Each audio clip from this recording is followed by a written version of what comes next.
kind and gentle. I was gonna say, yo. Oh, the ones were in Spanish. They're all in Spanish, but you did it in English. I'll put the Spanish links on the bottom of the thing. The Spanish links on the bottom. What am I doing? The Spanish thing on the bottom. And not in charge. I'm in a full clerk's zone. Like, I'm not even supposed to be here today. You're supposed to be on a mountain somewhere. I was supposed to be at the Aspen Ideas Festival doing a panel about AI with our friend Joanna Stern, and all the flights from the East Coast were canceled due to the storm. So now I'm here with you, which I'm very happy about. 0% prepared. So David's going to run the show. That's the way we like you. Alex Kranz is here. Hi, Alex. Hi, I'm 5% prepared. I read about AI this week. AI is a thing. It's happening. Welcome to the First Cast, where AI is a thing. We have a lot to talk about this week. There's these being understand what they are, ultimately told very hard. And that is just starting to happen. Like, there was this NewsGuard study this week that we also wrote about that found ads for these big brands are starting to appear on AI-generated spam sites, like the one I mentioned. GPT, the proliferation of it just accelerated that. It was just like, it took something that was already crumbling and just, or already a little smoldering, and doused it with gasoline. And we're going to just have to wait until we see, like, once the fires settle down, I guess. Yeah, I think, to me, the difference, and I think the part we still have not figured out, is the scale of it all. Because I think one of the things that James points out that I think is really true, and we're just now starting to reckon with, is like, what you're saying is true, Alex, but like, a person can only build a website with so many words at such a speed. Whereas basically with enough compute and energy and interest, I could make a thing the size of the internet, like, basically without trying very hard. And that is just starting to happen. Like, there was this NewsGuard study this week that we also wrote about. This is The Guardian. Who was an ally for a long time of methods. They will be inevitably punished before the law and our people. The armed uprising has embraced blackmail and terrorist methods. The military didn't even know exactly what to do in this situation. So how does Putin respond at this point? And what do we begin to hear is happening in Moscow? This is when we first get to the point where people realize this is a proper mutiny and possibly a coup. And that's when Putin goes on television and gives an extraordinary statement to the Russian public. Everyone who consciously chose the path of treason and planned the armed uprising has embraced blackmail and terrorist methods. They will be inevitably punished before the law and our people. This is something he's done very rarely during this war, and a major Russian city, Rostov, and of the military headquarters at the center of it. And what kind of numbers are we talking? We think that it's in the thousands, but from video we see what doesn't seem to be an incredibly large contingent of Wagner soldiers who have managed to establish control over central checkpoints in the city.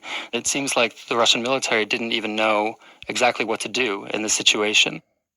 So how does Putin respond at this point? And what do we begin to hear is happening in Moscow?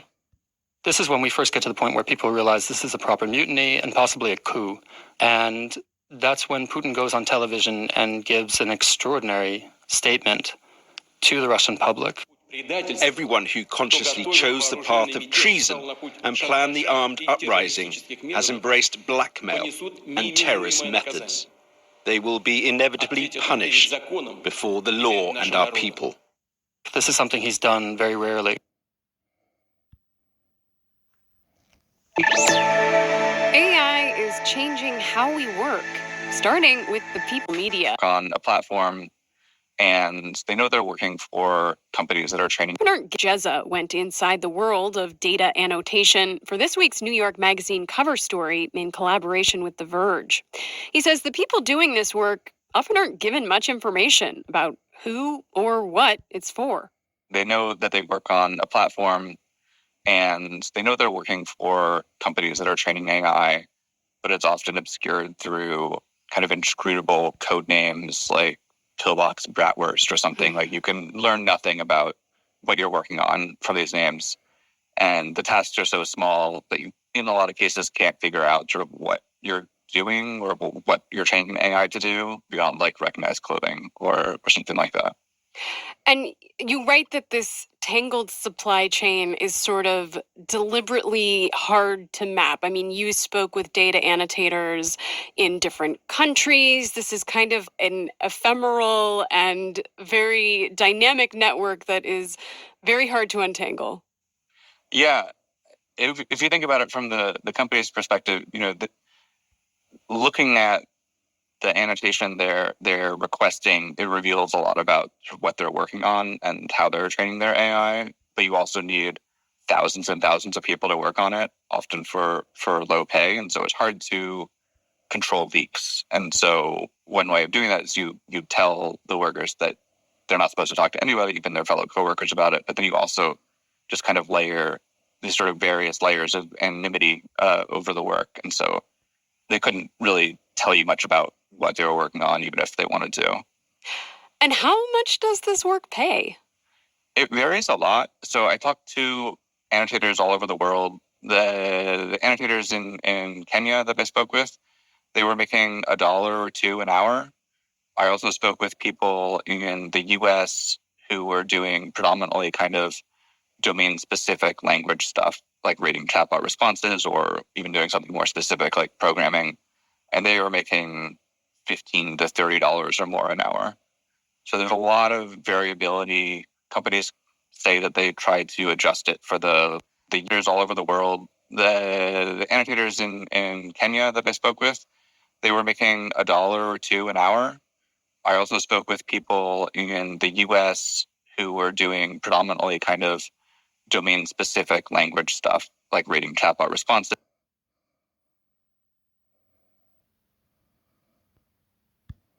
I'm going through. Oops, sorry. I am sorry. I am bad. Just go away, yo. I love you. I'm into me sector. Mixing it up, mash it up. Ooh. This is Bloomberg Business Week with Carol Messer and Tim Stenivek on Bloomberg Radio. I got to say, just as a little bit of a I need sport. Section, you know it. setup, let's just jump into it. Sport. I want to talk business of sports, but there is a most read story on the Bloomberg about the PGA Tour and the Saudi-backed Live Golf. What? No, I love that. So I know, I do here's the too. thing. So I've been working here for 23 years, and I've been our working old here for editor-in-chief, 23 Matt Winkler, had a number of rules, Yes. right? One of them was that you can't say merger. He said there's no such thing as a merger. There's always a buyer and a seller, right? And so I guess that's gone away now because everyone keeps talking about the Live Golf PGA merger. It's and not a I want to merger. get to the heart of who Okay. actually owns this thing. So the cool thing about that story is it doesn't necessarily answer my question. Ways of getting more people involved in the sport, but from a professional standpoint, there's only so many eyeballs, available, and not everybody wants to watch golf, and those who do want to watch the best players, and they want to watch real golf. There's source top-tier investment opportunities, and we really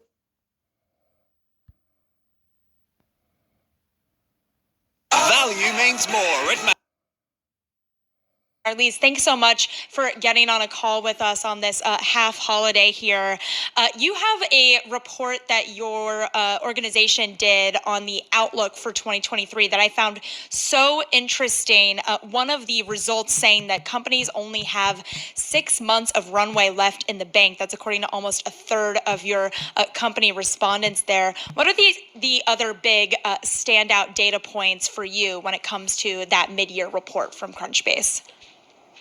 Yes, good morning. Thank you for having me. So yes, we actually just published, we do a quarterly reader survey. So these are mostly, obviously, people in tech and venture capital who are taking that survey and sort of telling us what they're thinking. And some of the things that we've been tracking since the beginning of the year is, as you mentioned, runway. That's a big hot topic right now, is how much money do startups have before they start running out of cash? And what I thought was really interesting this time around was, as you mentioned, about a third of respondents who answered that question said that they actually have less than 6 months of runway, which is definitely, sort of red alarm status for your company. Particularly given that venture funding is very difficult to come by. So, that's really an emergency situation for those companies. What was also interesting is that it seems to be kind of a barbell. About the same percentage who answered the question said they have more than 24 months of runway. So it seems like there's almost these two classes of companies that are emerging right now. Those that are doing pretty well on managing their cash and can probably kind of survive the current environment if nothing else big kind of comes along. And then there are those that are really in a difficult situation right now. And I think that might be where we start to see more mergers and acquisitions. It's something we've sort of been anticipating in the startup world for a while and haven't quite seen that come along. But there were actually quite a few larger deals announced last week, including the big Databricks purchase of another venture-backed startup. So, we might start to see some of those trends emerge now. What's been the catalyst for why there's been a divergence between those that are still doing well and then you have on the opposite side of that, those that are struggling to get that funding? I think there are a lot of factors at play. In general, funding is hard to come by for all companies right now, with some obvious exceptions like AI. Investors are very, very interested in what's going on there. I think when money was easy to come by, a lot of startups did overhire, and that's why we're seeing a lot of layoffs in the sector right now as some of those corrections are being made. I think some companies were really kind of trying to grab as much market share as they could when things were hot, and as the market's slowing down now, maybe didn't manage the cash they had as well as they could have. How much of this could be repercussions to what happened with SVB and some of these other banks that we saw earlier in the spring? Yeah, I think we, really can't overstate the impact that the collapse of SVB had on the sector. Partly it was really a impact to the confidence in venture-backed startups, but it's also just SVB was by far the largest source of venture debt for a lot of startups. So that's something that's become even harder to come by. And for a lot of companies, as venture funding became more difficult, venture debt was sort of a plan B. So that's become more difficult as well. Well, even though that space has been a challenge, AI is certainly alive and well here. When it comes to funding for these AI firms, what are you hearing people look at and question when sussing out which firms to invest in? I think about the difference between the guests that we have on who talk about betting on a C3 AI versus, a Qualcomm or an Intel, some of these names that are AI adjacent but a little bit more stable. What are you hearing when it comes to that decision making? Yeah, obviously there's a lot of interest and hype kind of around generative AI, but what we're also seeing is investors are really interested in more of those kind of infrastructure companies that are going to be powering a lot of what's going on. Yep. Ooh, pop. Yep. Enterprising, income, Autobox,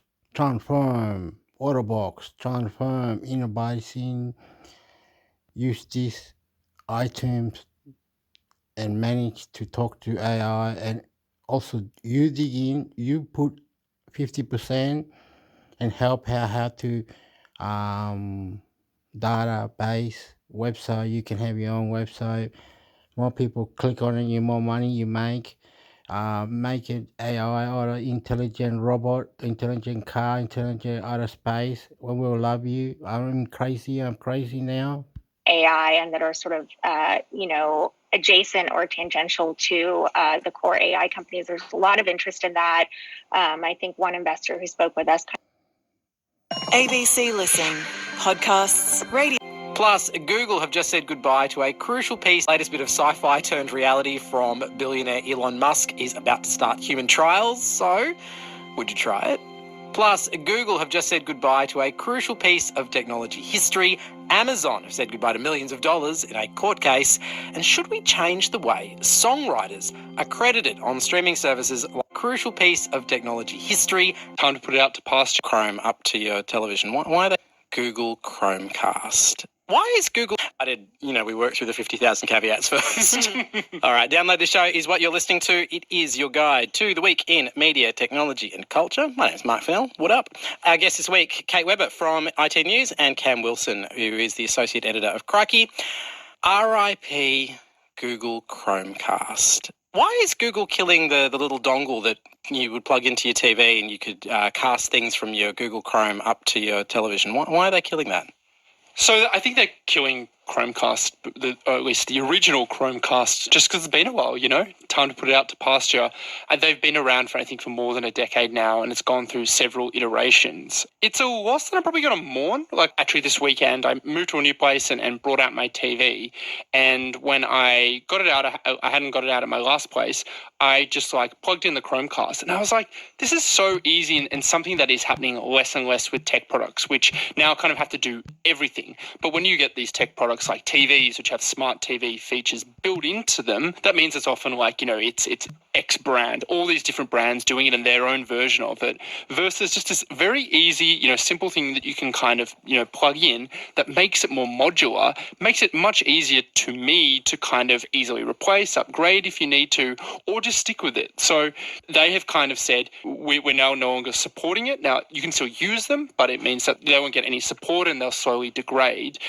I mean, at the end of the day, the magic of them is that they're very, very simple. They still work, although they're out of support. I'm still using one. So if you've never used one before, the process was fairly simple. You plug them into the little HDMI port at the back of your TV, and it would mirror whatever was showing on your Google Chrome, which is a browser, on your phone or laptop.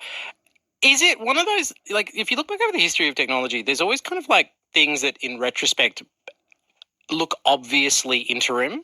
I think about laser discs and VCDs and mini discs. These things you look back and go, you were obviously not long for this world, and you were sort of holding us in between CDs and Spotify. And I wonder, the long view of history, are we going to look at the Chromecast as something like that? You were obviously an interim between super smart TVs and watching things on laptops. Yeah, I think so. I think it's kind of what we needed at that time, because there was no smart TVs that we might almost take for granted now. That you turn it on, it already has accessibility to your Stan, your Binge, your Netflix. And I think even the creation of the device itself came because I think the gentleman's wife was struggling just to connect the two, because obviously at that time there was nothing. I don't think it was an idea people kind of would have thought that we'd ever live in an age where everything connects from your computer.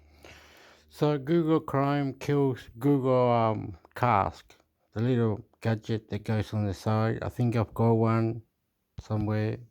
Has published a review and basically a voluntary agreement saying, over the next 2 years, we're going to really establish the metadata of the songs on all of these streaming platforms. And it's pretty much going to kind of divvy up where proper revenue royalties lie from who produced it, the performer, the songwriters. As I said, they're going to kind of roll it out over the next 2 years. I think it'll be really great for the industry as a whole for proper accreditation, because I know a lot of artists have said they pretty much get next to nothing in terms of royalty for their own work. I guess because a lot of these streaming platforms kind of chew up a lot of the profit. They were telling me about the...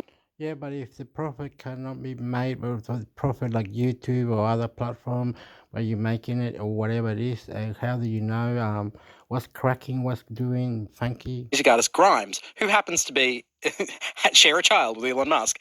And they were telling me about this process whereby Grimes has given up her voice over to the public. Do you know this story? Yeah. So what she's done is, I think she's opened up her voice or she said, I will enter into an agreement where you can use my voice and create tracks, and I will get some portion of the royalties.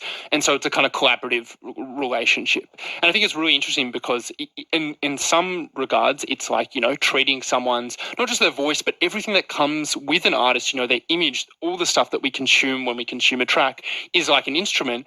But also, it also opens you up to like a lot of risk, because like what happens if you're using Grimes's image and vocals to then do something that she doesn't want to be associated with?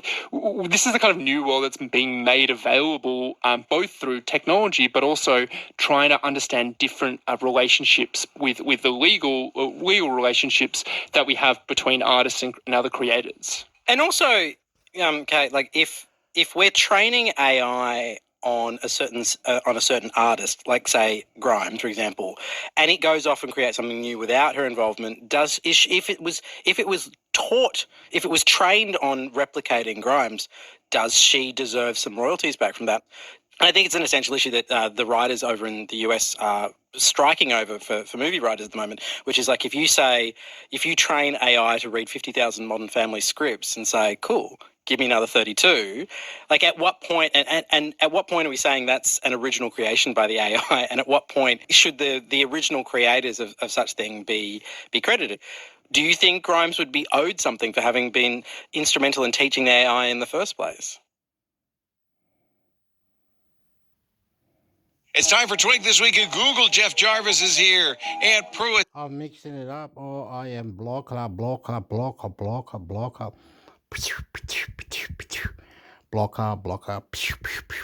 Whoa. Intermix sector, YouTube. Ooh, my Kaneka. Piss my pants. Link text. Yeah, it's Connect my. I tell you, yes. If you wore a corduroy shirt, you could generate static electricity. Static electricity. Let's see. Google is finally going to launch. Actually, this one's up your alley, Jeff. It is. It's long-delayed news showcase product this summer. Company. So this was kind of a response to the whole snippets and link text. Yeah, it's Google says we're not going to pay for content for search and that kind of stuff, but we're going to Yeah, but if the news is disgusting and it's telling the truth or whatever the news is saying, you can't disbelieve or something. Be nice to the one, be nice to the other. This one is violent, this one is extra gore, blood, fuck, yeah, MMA, fuck you. YouTube, this is the problem, Leo. You said that they shouldn't own YouTube, they shouldn't have content. Well, the publishers pushed them to say, pay us for something. Google wasn't going to pay them for the old thing, so they created a new product, Google Showcase. Here's it would die. Yeah, well, that's why they're having, you can pay, go the plus one and have the money. You can pay on YouTube. You'll pay up a cunt. Yeah. They used to have 4,000 watch hours and 1,000 subscribers, or 10 million shorts views. So I think this is a sensible adjustment. Do you use Google Photos? I do. Their website is adding advanced editing tools that you might have seen before in Google One, including portrait light, portrait blur, dynamic, color, pop, HDR, and sky. Very similar to the tools if you already use these on Android. But it's now on the desktop. That'll be nice to see. And at a glance comes to the Pixel Watch. Useful? Yeah, I'm surprised it didn't have it, to be honest with you. At glance what? No, the little at a glance feature that's on the home screen of your phone, Android phone. That's right. I see. Oh, okay. It's a complication on the watch. It's only available in the rectangular complication slot of the Modular 2 or Modular 3 layouts of the utility watch face. Some third-party faces may also make it available. It is kind of an extension of the Assistant. It gives you some of that Assistant information, weather, AQI, that kind of stuff. And that's, as far as I know, the Google changelog. Right on cue. Does any other show have these? All About Android's loaded with them. Yeah. I just think we ought to have more of them. More features, more intros and outros. More stuff. Stacy, we need one, more stuff to keep Stacy in her hand. And now it's time for This Week in AI. Oh, yeah. People pop. Yeah, there we Perfect. go. There you go. Sir Paul McCartney says AI has enabled a final Beatles song. The song has cleaned up John Lennon vocals. They think it comes from a 1978 Lennon composition called Now and Then, but Sir Paul has not said. They were considering it as a reunion song for in the Beatles in 1995. 1, 2, 3, 4. Different people have senses that they favor. And that they might be more vulnerable or more sensitive to. Like they would pick up all the details visually. Some people are, some writers I can say actually don't think in that way always so visually. You know, when you're meeting someone, how are you initially assessing how to communicate with them best? Or if it's a situation of influence, how to know, is that the one? Oh, our sounds are going to be something that they will be sensitive to. Couple of years back, like 15 years back maybe, I was very keen on that, trying to figure out, is this a visual person, an auditory person, or a tactile person, and so on. And I don't do that as much anymore. What I do, especially if it is in a situation where influence is going to take part, maybe it's an important meeting or something, I will make sure that all the senses are stimulated. So no matter which this person favors, that their requirements are going to be met. There will be a visual presentation. There will also be a spoken presentation, and you will get a printout to hold in your hand. So they will all be there. That would be weird. Oh, wait.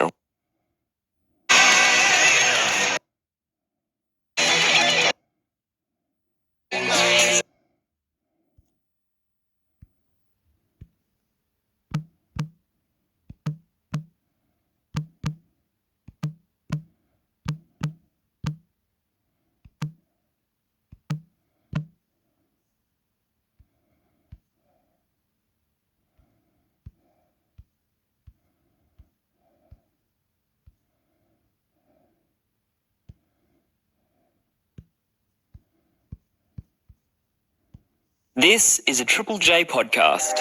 Hey, it's the WA only play, have this anti-ticket scalping protection for consumers. And that wasn't done until Tuesday afternoon. So that may be in different cases. So these are huge markups that are well above the 10% of the original sales price of which you're legally allowed to resell a ticket. So clearly in breach of the laws. Interesting. I mean, it seems like, well, obviously it's an issue right around the world. I was speaking before about new laws they've brought in Brazil, but it seems like here the governments have been playing catch up. Like Victoria's now designated these issues. 50 minutes online, refreshing, doing its thing. Yeah. And the 4 tickets showed in my inbox and went to hit pay. And it glitched, and they disappeared for B reserve because there were no A reserves left. Yeah, okay. $1,200 worth of tickets gone before my eyes. What a nightmare, Tina. And I imagine there were a lot of similar experiences around the country. We're hearing 4 million, people, users, 4 million different kinds of attempts, it's fair to say, people trying to get tickets. Tina, thanks for, sharing your experience. Let's get into some of the issues around this because we're already hearing a lot about ticket scalping, bots. Okay. I'm just going to say, when you buy a ticket and you think you bought the ticket or you haven't bought or whatever, and you have to have a clean shirt, or if you're in the stadium or it's raining or you're sitting inside of opera or crazy, you have to be nice. I don't know. Apparently, there were more than 500 million bot attempts blocked from buying tickets today. With us now is Gianni Blacali. He's with... different festivals, playing whatever. Families, people all go buy tickets if they get eroded or they don't buy it, or is it online or what's online? What's the line? Consumer advocacy group Choice. Hey, Gianni, thanks for joining us on Hack. No worries, after a very stressful... And saying that, so, I don't know, anyway, blow it up, Intimate sector, YouTube, intimate sector, YouTube, blah, blah, blah, blah, blah, blah. Hello, Yakara, Mare. Afternoon. Yeah, it was a big day for you as well. Were you trying to get to Black Harley? Hearing a lot about ticket scalping, bots. Apparently, there were more than 500 million bot attempts blocked from buying tickets today. With us now is Gianni Blacali. He's with consumer advocacy group Choice. Hey, Gianni, thanks for joining us on Hack. No worries, after a very stressful afternoon. Yeah, it was a big day for you as well. Were you trying to get tickets? I was trying to get tickets, yeah. Between doing media interviews and getting in the Taylor Swift queue. And how'd you go? I was unsuccessful. Okay, right. Oh, like most Australians, the vast majority of people did not get tickets. Yeah, but it doesn't mean you can't get tickets. You don't have to give. Got all your life anyway. Fucking hell. If people are fun, useful, playful, fantastic, I love you. Today was mind-blowing. You know, the sheer number. Have we already started to see ticket scalping this week? Yeah, so we saw on Monday, within a few hours of those very limited VIP ticket packages going on sale, in Australia, the people who are playful, I don't care, drug addicts, whoever you want, I don't care, hippies, fucking, if they see the good ride, they go fucking good ride, yo, bro. They go out to see Gabriela Rombrera, Avril Lavigne, the singer, they sing it. They go and see the singer, man. They go and see the fucking stadium. They pay $200.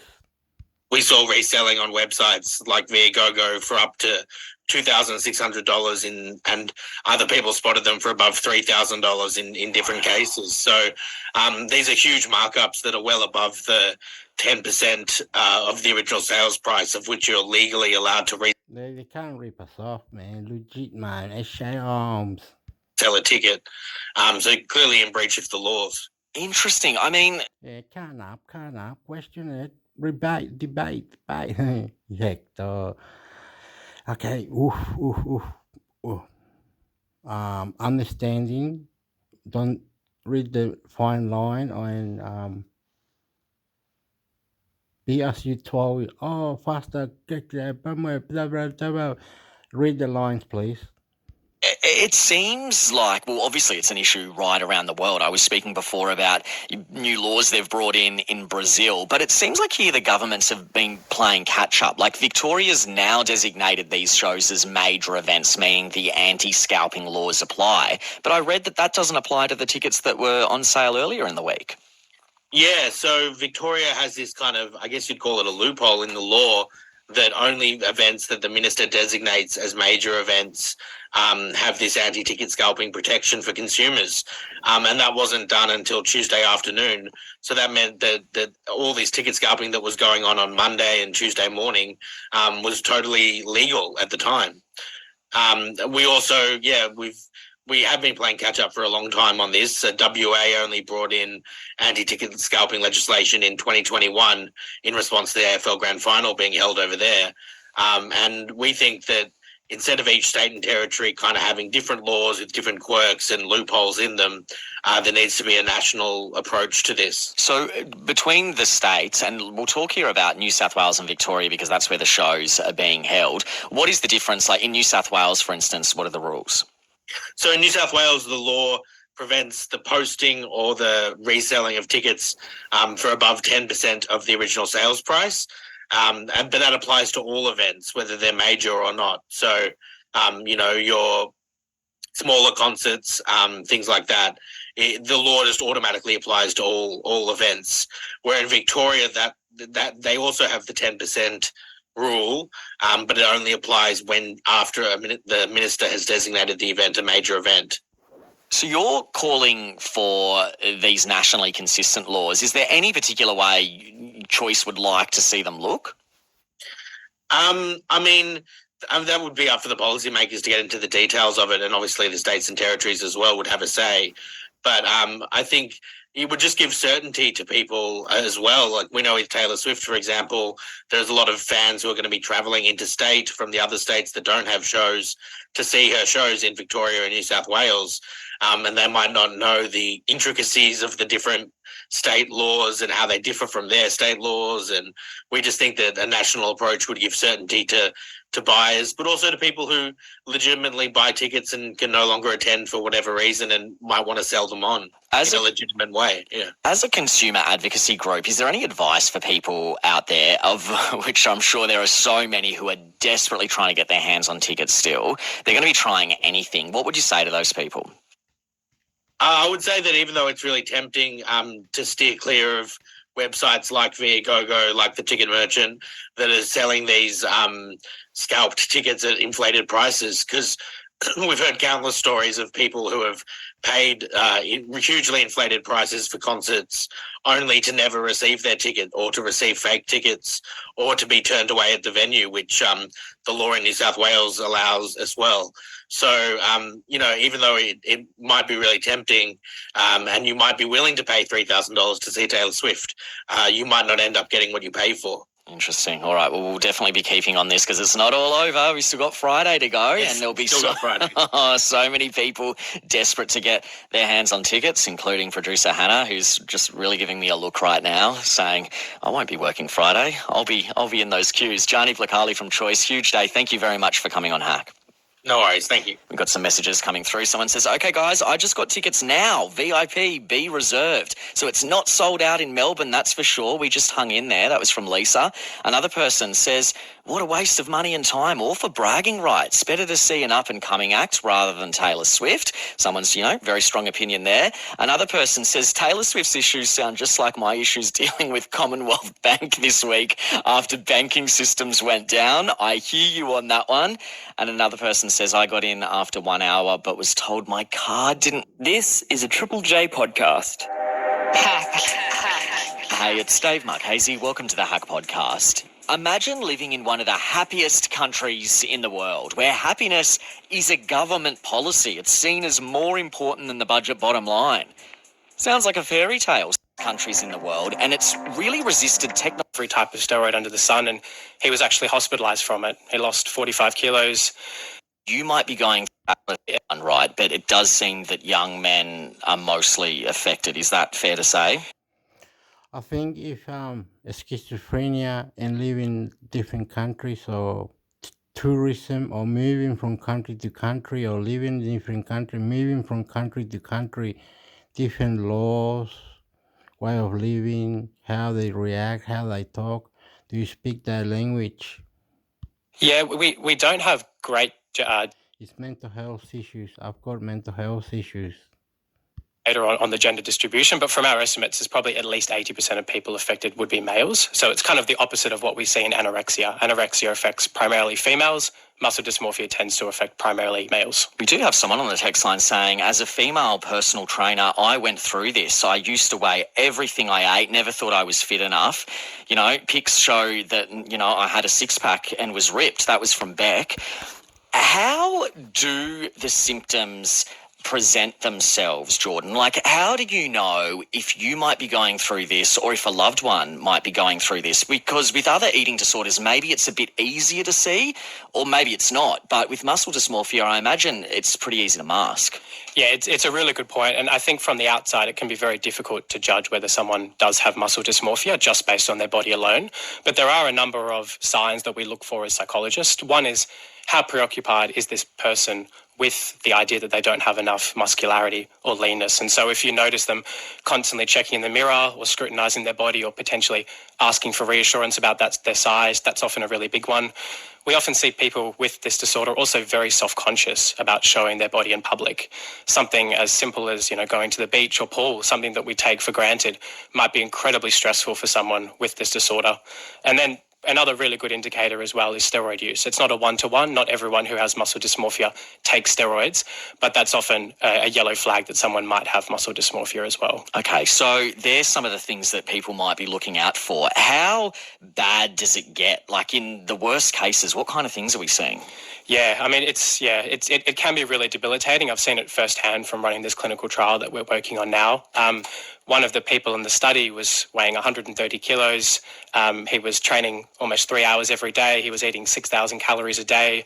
And he actually broke his bowel from all of the stress that he was going under. He was taking every type of steroid under the sun, and he was actually hospitalized from it. He lost 45 kilos, and he was in a pretty bad shape. And so I think a lot of people from the outside often don't think that this is a very serious thing, but having seen it firsthand, people who have muscle dysmorphia can be in a really bad shape, unfortunately. Got someone on the text line. Someone says, I'm Josh, I'm 24 years old. I've been on and off steroids for 3 years for this reason. I was 110 kilos, told by everyone that I'm huge, but I've never felt big enough. Never really thought about the fact that I could have this going on. Yeah. So look, we're going to point people into the right channels in a bit. You can call places like the Butterfly Foundation. If you're wanting more information on this, 1-800-ED-HOPE. There's a chat option there as well. Lifeline is also there, of course, 13 11 14. You are listening to Hack. I'm Dave Marchese. I'm speaking with researcher Jordan Martin-Stein about muscle dysmorphia and how it impacts a lot of people in Australia, a lot of young people. Maybe it's something you've heard about, maybe it's not something you've heard about. Jordan, you've done a study into this, talking to people around the world impacted by muscle dysmorphia. Also, as we heard from April, there's a clinical trial getting underway. What's it looking at? How's that all playing out? Yeah, so in terms of the clinical trial, so I guess just taking a step back. So we first learnt about muscle dysmorphia all the way back in 1993. So that's 30 years ago. And in that 30-year period, there hasn't been a single treatment study of this kind ever done. And a lot of that is just lack of funding, but also difficulties recruiting people with muscle dysmorphia who want to participate in a treatment study like this. And so we've designed an 8-week program. It was designed by a team of psychologists and psychiatrists. And it's a program of something called CBT, cognitive behavioral therapy. It's a psychological intervention. And so people who sign up for the study, they undergo that 8-week program of CBT, and we measure their symptoms of muscle dysmorphia before, directly after finishing, and then also at a 3-month follow-up period as well. And so we're really hoping that this can give some relief to people who have this disorder, and also that the relief is sustained at a follow-up period in the future, which is what really matters. Looking forward to hearing how that goes, what the findings are. Do you find it weird that there's really not been much research into this? Because when you look into it, it's pretty surprising, the lack of information out there. Yeah, there isn't a lot. We talked about, I think we've talked about anorexia a little bit before, but there's more than 10,000 studies published on anorexia from our estimates, and with muscle dysmorphia, there's only a few hundred. So there is a very big discrepancy in how much research there is compared to eating disorders, and a lot of that just comes down to the fact that until very recently, people didn't take this disorder seriously, both the general public but also clinicians. It just wasn't something across their radar, and it wasn't something that we thought was particularly serious. But the research is coming out now and showing that if you have muscle dysmorphia, it can be pretty bad. And so we're now seeing more research and funding come into the space, which is a really good thing. And what is your research showing about who is most at risk of developing muscle dysmorphia? Yeah, it's a good question. So there's a few things that have come up in our studies. One is low self-esteem is a really big predictor of someone going on to develop muscle dysmorphia. And some other factors are being bullied as an adolescent, particularly based on your body shape. And then another one is being a victim of domestic violence or even assault or even witnessing it. And so you can imagine in those situations, people can feel pretty hopeless. They can feel like there's not much that they can do. And so getting big, getting strong, getting muscular, it's often a protective response so people don't have to go through that pain again. Look, it's fascinating research that you're doing. We definitely want to check in again to see how it's all going. And, we're hearing from people on the text line now who are saying, I've been through this, or I know someone who has. It's a really important study. Jordan Martin-Stein from the Inside Out Institute, thank you very much for coming on Hack. Cool. Thanks for having me, Dave. And remember, if this has brought up anything for you, if you want to get a bit more info, you want some help, the Butterfly Foundation is there, 1-800-333-4673. Lifeline as well, 13 11 14. Hack. Some people claim that this country is the happiest in the world. On Triple J. So what about the happiest country in the world? What do you think of when I say that? The Kingdom of Bhutan is right up there, apparently. I don't know if you know much about Bhutan, but basically it's a country wedged between China and India. People often say it is one of the happiest countries in the world, and it's really resisted technological and cultural influences. Foreigners weren't even allowed to get into the country until the 1970s, and Bhutan was the last country in the world to get TV and internet. But despite all the really lovely things about this country, a lot of young people are doing everything they can to get out. They're coming to Australia. Why is that? The ABC's South Asia correspondent Avani Dias has been to Bhutan to find out. She's had some pretty rare access because it is hard to get in. She's with us now. G'day, Av. So good to have you back on. From Schwartz Media, I'm Ruby Jones. Okay, it cuts out. Voila. This is 7 a.m.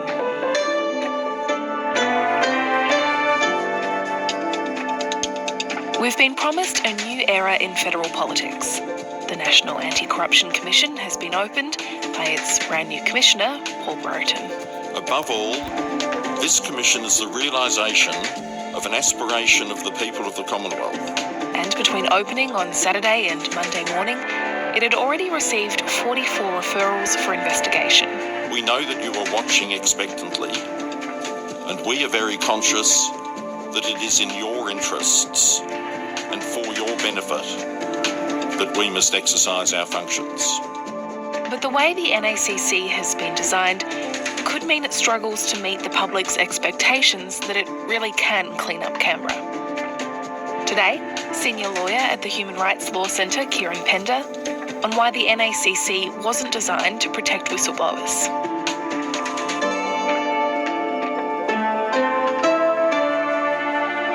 It's Wednesday, July 5.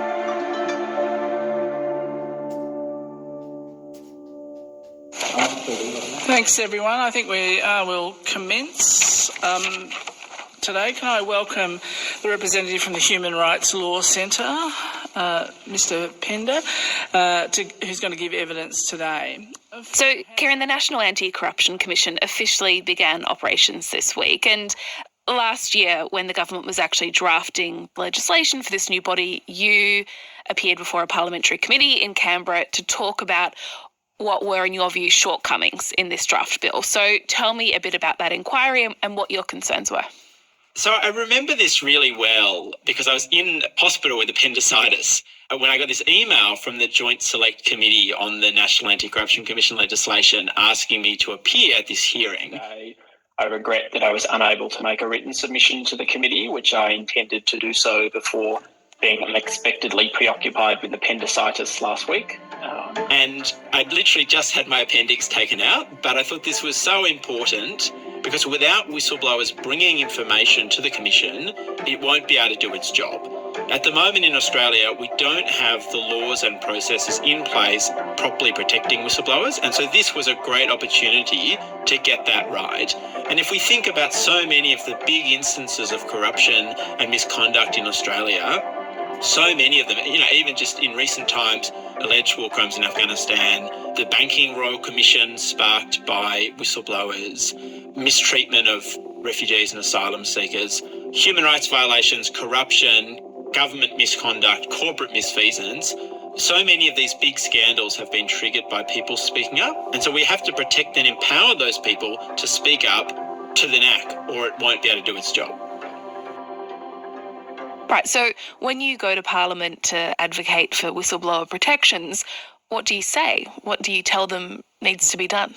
So there's this idea that's been raised in the past, dating all the way back to the early 1990s, the idea of creating a body, a standalone body to protect and empower whistleblowers, a whistleblower protection commissioner or authority.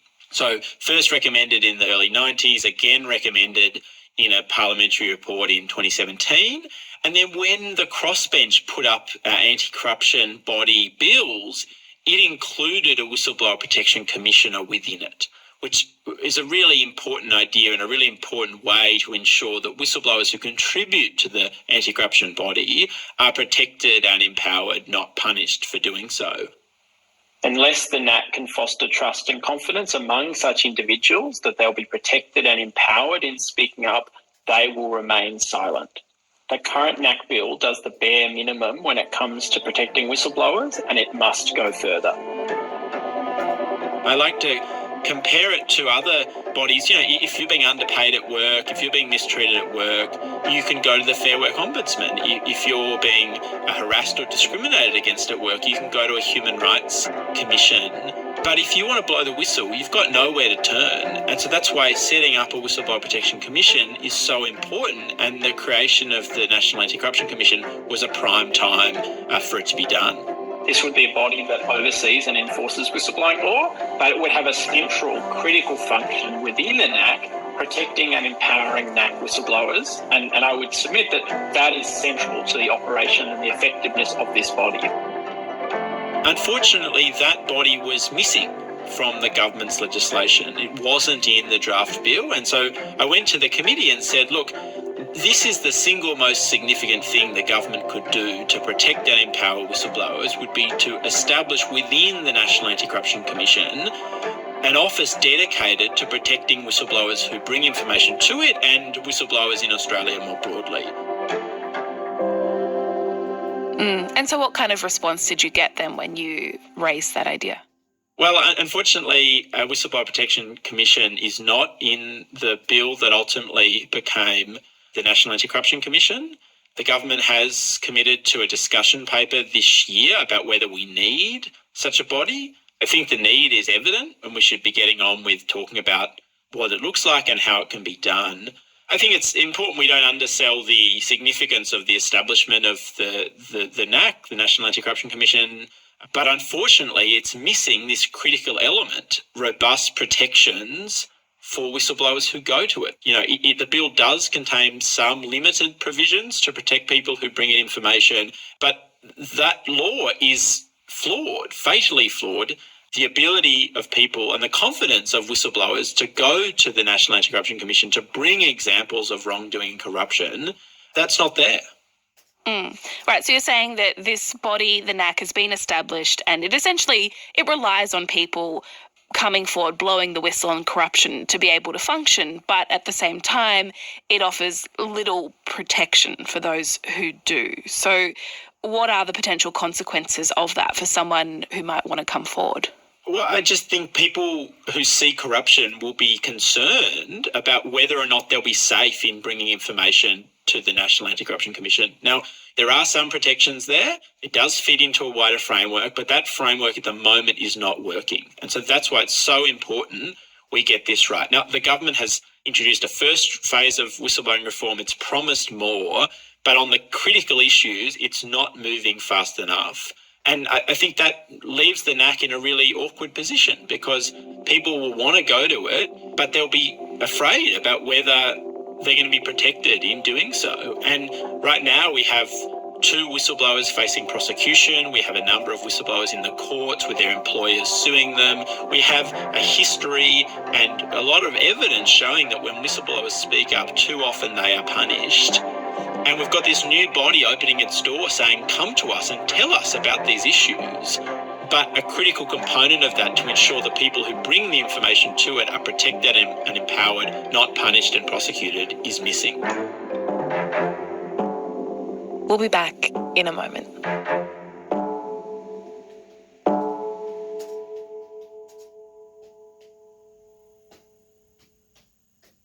As a 7am listener, you value the story behind the headlines. That's why you should read Post, a free daily newsletter bringing you the top 5 news stories of the day, summarising each of their key points with links to full articles from a range of sources.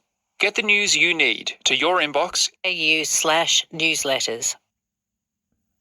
Kieran, can we talk a bit more about the way that whistleblowers in Australia have been and still are being treated in some instances? You mentioned the 2 whistleblowers who are being prosecuted, former military lawyer David McBride and Richard Boyle, who worked at the tax office. Tell me a bit more about what they exposed and the position that they still find themselves in now. Right now, 2 Australian whistleblowers are on trial for doing what they thought was the right thing in speaking up about government wrongdoing. Richard Boyle's Adelaide home was raided by the Australian Federal Police.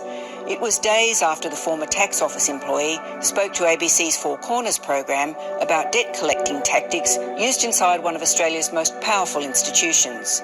So we have Richard Boyle, who worked at the tax office. He was concerned about unethical debt recovery practices at the tax office. He spoke up internally. He spoke up to the tax ombudsman, and nothing was done about it. So as a last resort, he went to the media. Since blowing the whistle, he's now facing a staggering 161 years in prison. David McBride was a defence lawyer serving in Afghanistan, and he followed a similar path. He was concerned about serious misconduct by Australian forces. He spoke up internally to oversight bodies and ultimately, as a last resort, to the ABC. And they charged him for leaking information to the media. He admits that he gave information to the media because he exhausted all remedies available to him. David McBride faces life imprisonment because that's what the penalty is. It's a limitless penalty under the Defence Act. Both of these people thought they were doing the right thing. So federal whistleblowing law says in certain circumstances, if you can't get anywhere internally, then you can speak up to the media. And yet both of these people are on trial for blowing the whistle on wrongdoing. The McBride case is particularly perverse because in November he will face trial as the first person to face trial in relation to Australia's war crimes in Afghanistan. He's not a perpetrator, he's the whistleblower, and yet he's the first person on trial.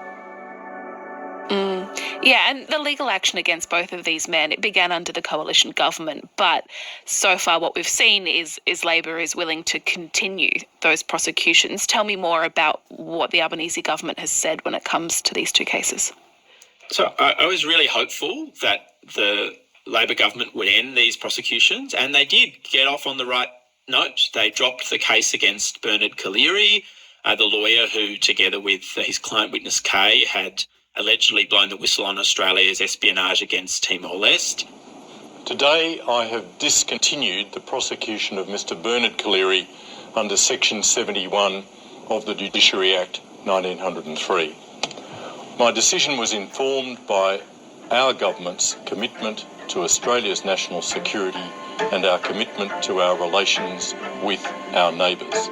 The Attorney-General, Mark Dreyfus, is a strong proponent of whistleblower protections. He convened a roundtable earlier this year on press freedom. He agreed to recommendations coming out of the secret trial of witness J to address secrecy in our court system. And the government's begun this work on whistleblower protection reform. The Commission will not just investigate corruption after it happens, but will seek to prevent corruption as far as is possible. The Commission will be tasked with education and prevention functions.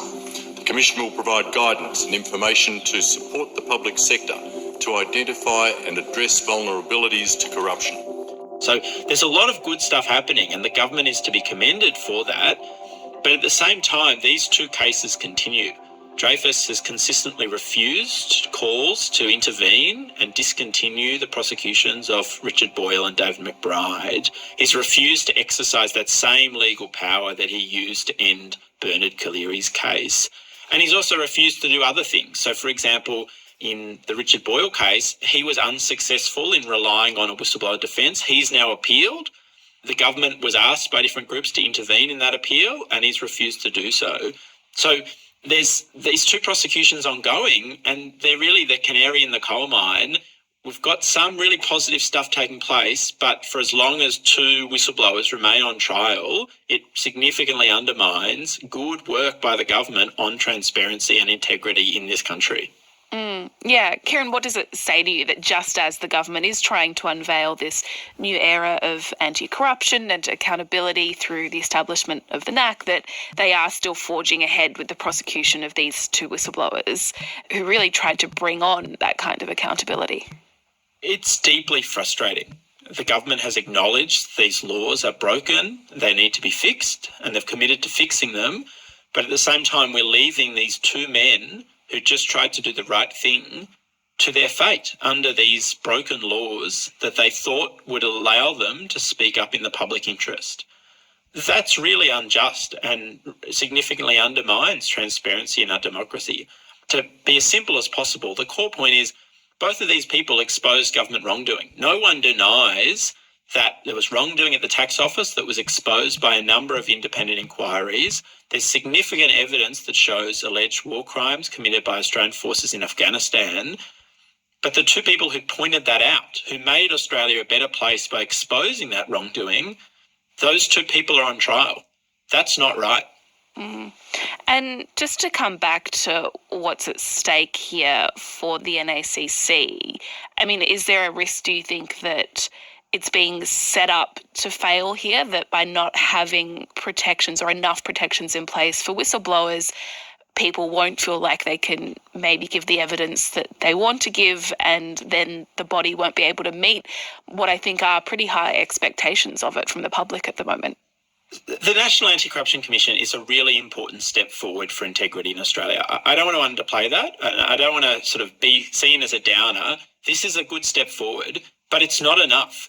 The NAC won't be effective. It won't meet those expectations if whistleblowers are not protected and empowered to go to it with credible information of wrongdoing, knowing that they will be safe in doing so, knowing that there are protections and knowing that the NAC has their back. Instead, these ongoing prosecutions, the failure to reform whistleblowing law, the failure to establish a whistleblower protection authority so far as part of the NAC or as a separate body. ABC Listen. Podcasts, radio, news. While you can come. Yeah, I'm all over the nature, and love you, hugs and everything. I'm dropping the phone. I have to drop the phone. I have to let it go. Whatever happened, this is world record.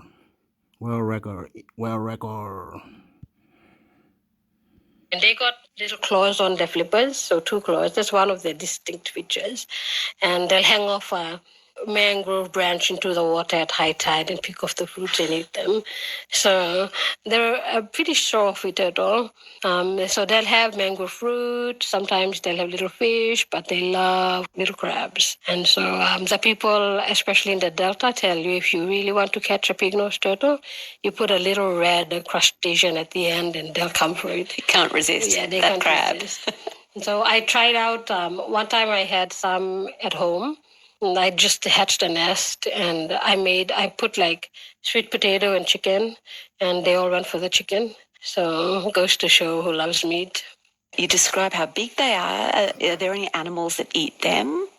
When they're small, a lot of animals. As hatchlings, practically anything can eat them, including catfish. When they're running out of the nest, you have goannas that are huge, goannas that are waiting, monitor lizards that are waiting for them. They sniff them out also. Practically anything eats you when you're small. As they grow older and the shell gets harder, then they're able to survive almost anything. Probably the only thing that can eat them in adulthood would be, as a natural predator, would be a crocodile. Are they aggressive, Yolani? Do they put up a fight if something attacks them? Oh, yes, even to each other. So with pig-nosed turtles, they don't like seeing each other. They don't like seeing each other? No. So if you keep from hatchlings, if they see each other, they'll start fighting. And so if you get a turtle out of the water and its face looks like something just rammed into it numerous times, and there's probably a male, but they'll fight if they see each other, especially if they're males. We had a project with the Moresby Nature Park here, where we brought out 47 turtles to help them with survivorship. They had to get their own tubs, so 47 separate tubs, and the tubs had to have they weren't clear, so you're going to see each other, and so you had to have each turtle in their own little dish, and then as they grew, change it. So they're very expensive to take care of, but even from a young age, they're very aggressive. They don't like seeing each other. The turtle spends most of its life in the Delta, and then only when it's nesting does it travel out. So come September, it will start to move down to the coast, and then some mothers will move up the river. And so we know that pig-nosed turtle moms will make a choice to go whether to go upriver or downriver. We don't know why they make the choice or what makes them choose. Do they do the same one every year, or does it shift? We don't know. It keeps you interested, not knowing. We don't know what makes them choose to go upriver, downriver. We don't know if like some marine turtles that turtles return to where they were born. And we don't know that because the sands change. So the sandbanks change. Up the river, depending on how strong the flood is, when the dry season comes, the sand becomes exposed, and around every river bend there might be a big sandbank or a small sandbank or no sandbank. And down on the coast, you have the river coming out, the sea coming up. They fight it out in the middle. And so last year you might not have a sandbank. Next year you might have a sandbank. So when the turtles are moving up the river, down the river, they don't know if we're going to find a sandbank. They're just going to go look for a sandbank. And so if I'm a mama turtle, if I nest this year, I'll rest next year. And then I'll go do my nesting the year after. And every nesting season, one turtle or mother turtle will have lay 2 nests. So it's 2 nests every 2 years. How do the mother turtles choose a good place to nest? What do you observe them doing? So I asked a lot of locals these questions because I think they're the best people to ask. They'll choose a sandbank that's not disturbed. So if you know you've had people hanging around on that sandbank, or if you have a fishing camp on it or made a fire on it, or if it's near a village, they won't go up. And the locals say it's like you finding a safe place for your child. You won't put it near a place that's busy. And so they'll go... They'll nest in the dry season. So the dry season in Kikori is a wet place, so I had to laugh a little bit as I said the dry season in Kikori. Kikori gets 4 to 8 meters of rain a year. It's one of the wettest places in the world to be. So in the dry season, it starts, that's when the water levels will drop. And so they'll watch the highest tide. And so the highest tide in the month, if you see that this is like the week for the highest tide, that's when you know that the turtle's going to come up and nest. It's going to come with the highest tide. How they work out that this week is the highest tide, I don't know. They're probably sitting in a turtle lab under the water deciding. But they'll come to nest on the coast on the highest tide of the month. And they'll come to the highest point in the sandbank. Up the river, they'll go to the sandbank that's higher, that's not muddy. So it's muddy sandbanks. They'll go to a place where the sand is dry and it's easy to dig, but not so dry as the sand is too loose. And do they nest by themselves or in a group of turtles? Oh, the pig-nosed turtle is known for nesting in groups. So back in the day, they got population problems now. But back in the day, when we spoke to older people about, they'd tell the stories on how the turtles nest. The females will go as a group, so they nest in groups. They'll come across the sandbank they like, and then one of them, the scout, will come up and check it out. So locals will watch. So the first turtle that comes up, don't touch. It's a scout. So it comes, it checks if the coast is clear, if the sand is good, and it'll go back in the water, and then all the other turtles will come out. So it'll probably have a little meeting. It's pristine land here. They'll all come out and they'll start nesting. So back in the day, I had this old man used to talk about how they used to nest on the coast. He said, you'd come up in the moonlight, and the sandbank is like there's an earthquake. It's moving, and that's just from all the turtles that are nesting.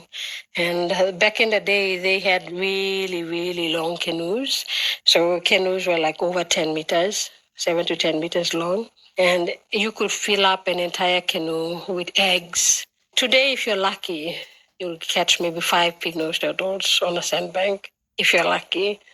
Tell me about some of the different cultural traditions or taboos those different tribes have around this animal, around the pig-nosed turtle. So the pig-nosed turtle is a big animal.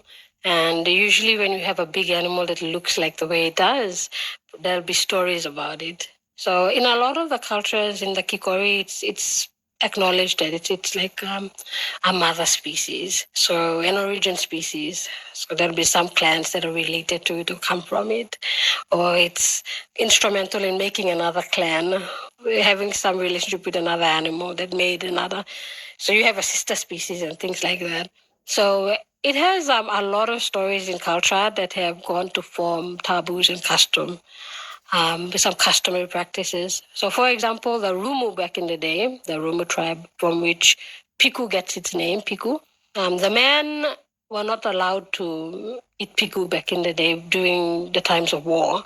The men don't eat piku because if you eat the turtle, you'll fight like a turtle. So if you look at how they crawl, not very good fighter. And so men were restricted from eating the turtle, especially doing tribal fighting. And back in the day, you didn't know when tribal warfare would eventually come out. And so you had to be prepared all the time. So basically, men of the Ruma tribe stayed away. Do you think the women of that tribe came up with that theory? So they had more turtle for themselves? Probably. And then you had the Kero, that's the big tribe on the coast. They had taboos. If you had a child and it was still crawling, you weren't allowed to eat turtle. That's because they believed that the child wouldn't go past its crawling stage. We would never walk. And so pregnant women and women with toddlers were not encouraged to have turtle meat. So there were all the different restrictions. So turtle and turtle egg had been an important food, it sounds like, for different groups along the Kakori. Why has it become such a threatened species now? If people have always been eating it, why are the numbers gone down significantly the way you've seen that they have over the last 10, 15 years? So we'd calculated that the Kikori had seen almost 50% of its turtles gone in just, the pig-nosed turtle gone in just 30 years. That's just for the Kikori alone. We don't know about the other rivers where the turtle is found. A lot of changes have occurred along the river.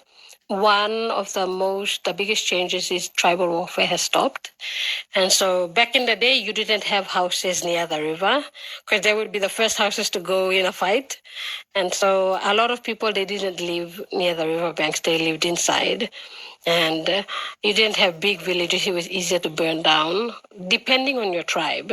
So there were tribes that went to war and there were tribes that were collateral damage, so with the ceasing of tribal fighting, it was peaceful enough for people to come closer. And it was peaceful enough for people to safely travel up and down the river and get turtles where they couldn't before. One of the other things, technology has changed. So back in the day, you had to maybe paddle a canoe up the river against the current or down on the coast against the waves. And now you have a motorized boat. Back in the day, tribal warfare and sickness kept our populations in check. Now we have medicine, and now it's safer. And so our population's growing. And as the population grows, as technology changes, as Papua New Guinea develops, just like as Kikori develops, your roads come in, people come in, strange-looking animal. And so with all these changes, there's not one factor that's causing a decline. It's many. With the pig-nosed turtle, they've always been eating it, but it's mostly eaten during the nesting season. That's when you see a lot of the turtle. That mother turtle, it takes almost 25 years before they can reproduce for the first time, 22 to 25 years. So for 22 to 25 years, they have to somehow be safe and keep themselves alive until they're ready to have children. And so when I have this conversation with the locals, I say, it's like your sandbank is like your maternity ward at the hospital. There's a designated section for women coming to have their babies. It's the same as the turtle coming to lay the eggs. And if every time, we know the nesting season is between September and December, and hatching happened after that.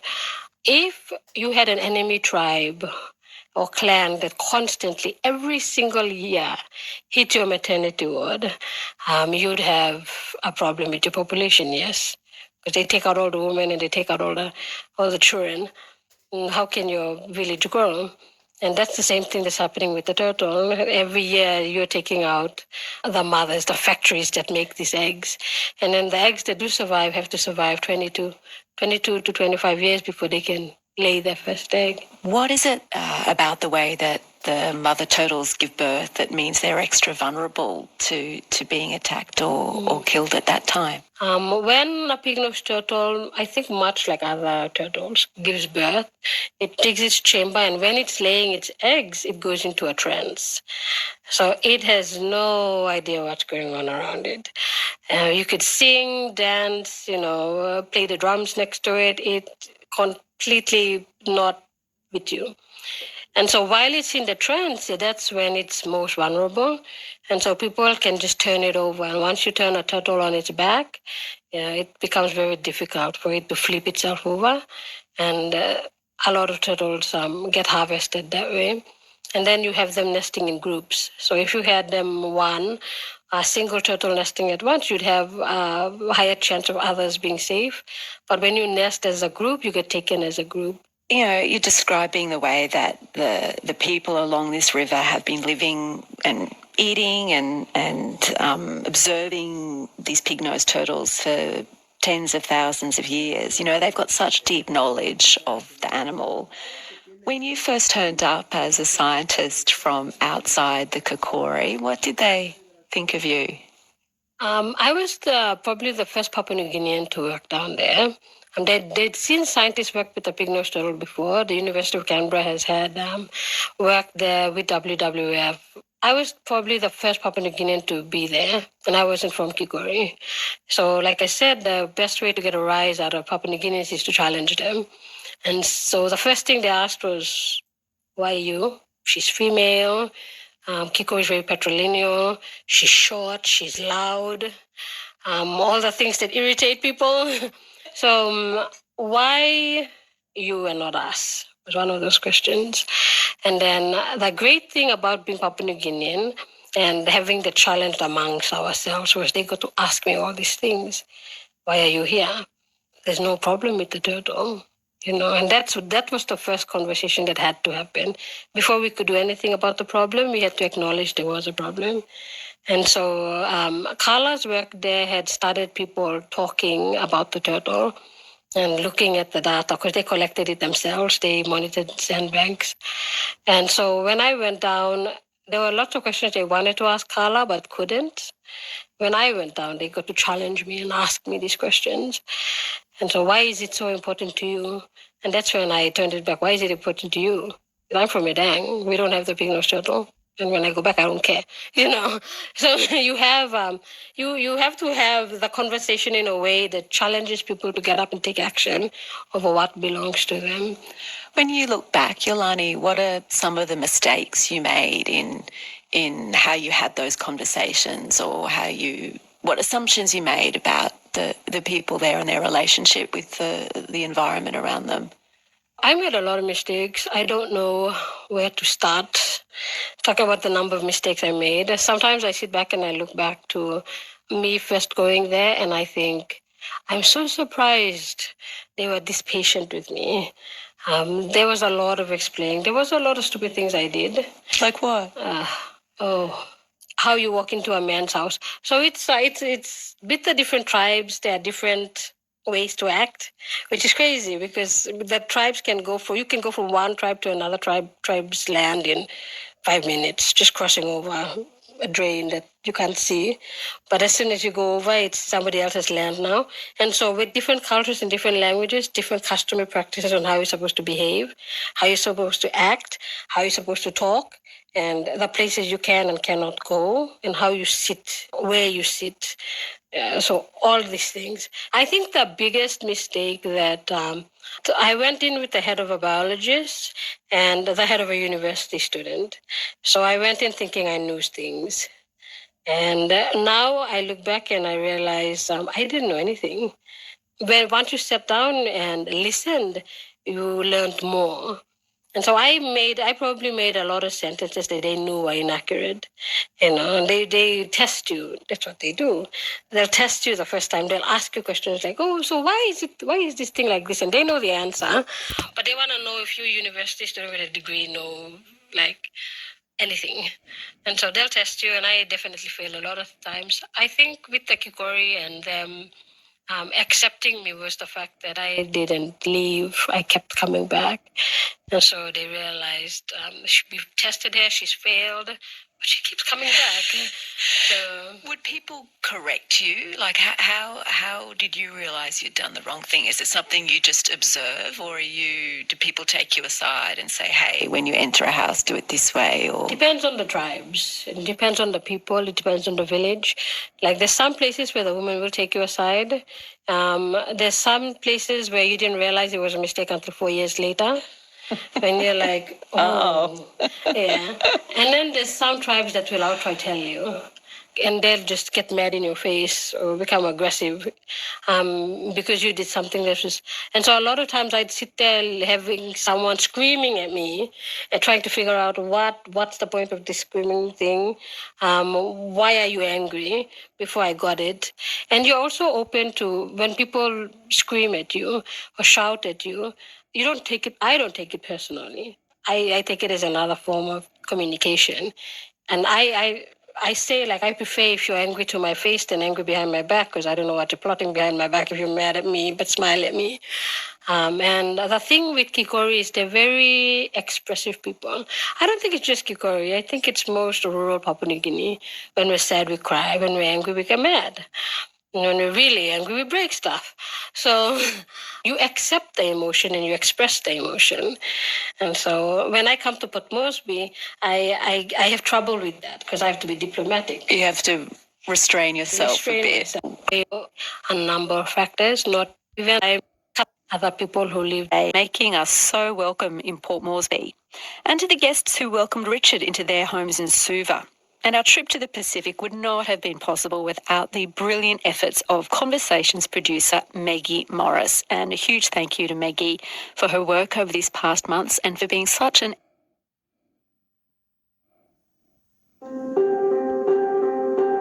And the intervention of two prime ministers. That's another short ball. Oh, now this is going to be interesting. Johnny Bairstow's walked out of his crease here. This could well be out.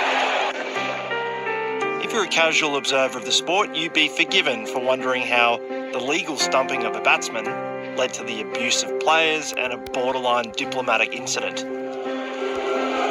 Usman Khawaja confronting a member of the Marylebone Cricket Club who hurled vile abuse.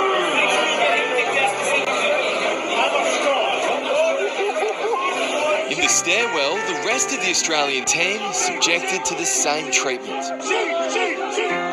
But when you have two sports-mad countries in Australia and England, with their inbuilt rivalry and more than a century of fierce contest, it really doesn't take much kindling to spark a firestorm. So, how has a dismissal on the final day of the second test, upheld by the umpires and the rules of the game, driven an even deeper divide between players, coaches, fans, and yes, even prime ministers? To walk us through all the drama, we're joined by the chief reporter for The Age, Chip LeGrand. Chip, now we've both watched plenty of cricket for a long time. We've seen controversies and high drama, particularly between Australia and England. This one feels pretty ugly though. Can you tell us exactly what happened at Lord's? Well, so the key moment, this is on the fifth day of the second test at Lord's, and it's fairly evenly placed, where England needed a further 178 runs to win the second test and to level the series. They had 5 wickets in hand, and at the end of an over, the ball's gone through to the keeper, Alex Carey. Carey had previously noticed that the batsman, Johnny Bairstow, had a habit of sort of wandering out of his crease after a delivery. Johnny Bairstow's walked out of his crease here. This could well be out. At a crucial point on the final day, Johnny Bairstow adjudged on field and upstairs to be run out. Alex Carey's just thrown the ball at the stumps and hit them. Quick thinking by Australian wicketkeeper Alex Carey, finding Bairstow short of his ground, with the ball deemed live. Yep, no great surprise. So as soon as he's gloved the ball, he's had a shy at the stumps. It's hit the wickets as Bairstow has wandered out of his crease. The Australians have appealed and the umpires have given it out, and all hell's broken loose. Okay, so if I'm looking at newspapers in England saying Australians are cheats, cheat, this is illegal though, isn't it? Like it's a fair dismissal. Well, yeah, it's out. The laws of cricket around this are pretty clear. The key thing is whether or not the ball's live or it's dead. And the law that covers this area says that, and I'll quote from it, it says the ball shall be considered to be dead when it is clear to the bowler's end umpire that the fielding side and both batters at the wicket have ceased to regard it as in play. So in other words, when both teams basically agree that the ball's dead, the umpire then decides and the ball's dead. Until then, a player, if he's standing outside his crease, can get run out. So I guess the key tension around this has been the discussion of whether or not this was in the spirit of cricket, the so-called spirit of cricket, which I want to ask you about. It's often invoked when one side perceives an injustice, not illegal, but maybe not sporting. What's it all about, and is its importance overstated? Well, this is where it's interesting this happened at Lords because, of course, Lords and the Marylebone Cricket Club, that's the cricket club that basically decided the laws of the game and it's the self-appointed guardian of both the laws and the spirit of the game.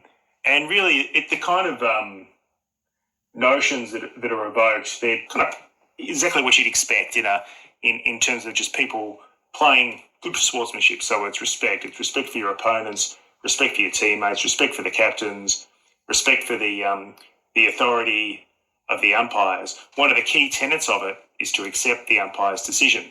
So this is where the whole notion of who's playing within the spirit is kind of open to interpretation, because the one thing that the English haven't done here is accept the umpire's decision on Johnny Bairstow. Some of the criticism's been levelled at Pat Cummins, the captain, and whether or not he should have called him back in the spirit. Now, since taking over as captain, he's been regarded as one of the good guys of the sport. Do you think this in any way tarnishes that reputation? Look, I don't think it does. It's not so much about Pat Cummins, but also just the Australian team. So obviously if we go back to the real definitive event in the life of the Australian team in recent history was what happened in Cape Town, where they were caught manipulating the ball with a piece of sandpaper, so cheating, absolutely against the rules of the game, to try to get an advantage in a test match against South Africa.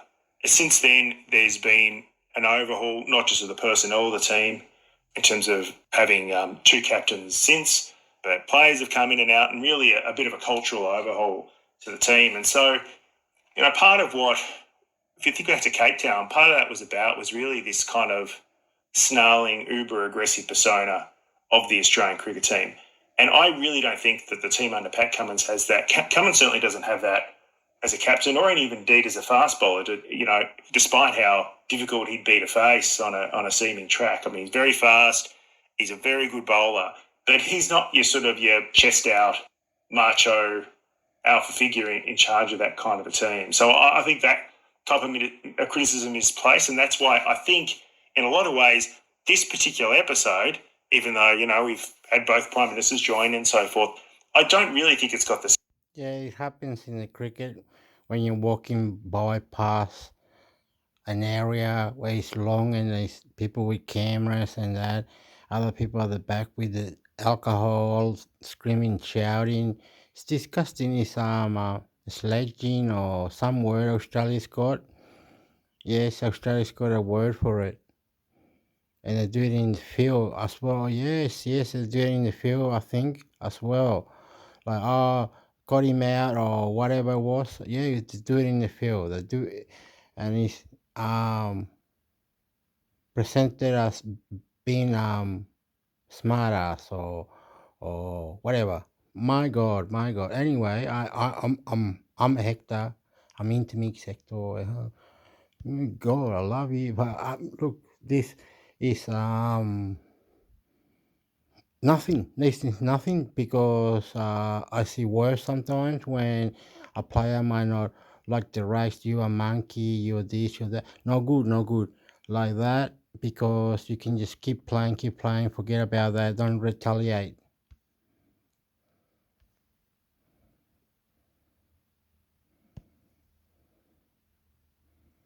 Okay, welcome Henry Patton and Julian Cash.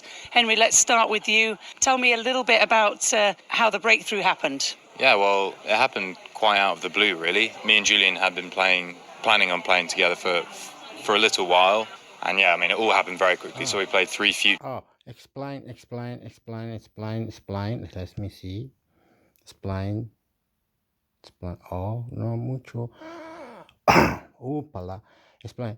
ATP Tennis Radio Bobcast exclusive British double pair Henry Patton and Julian Crash.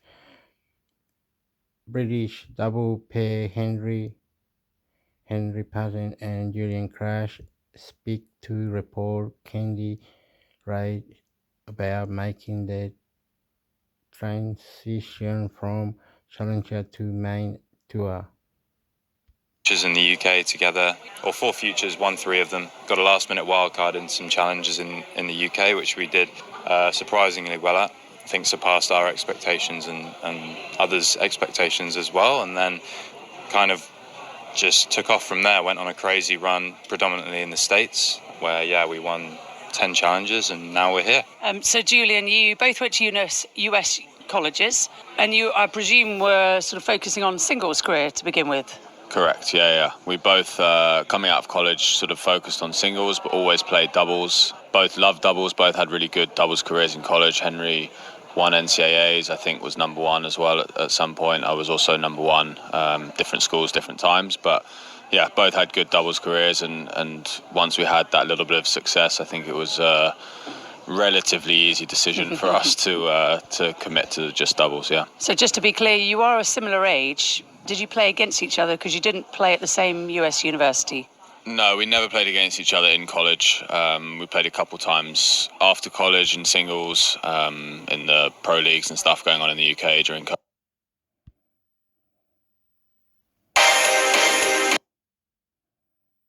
We'll have to master. I think I would. The thoughts of Wimbledon are even starting to creep into his subconscious.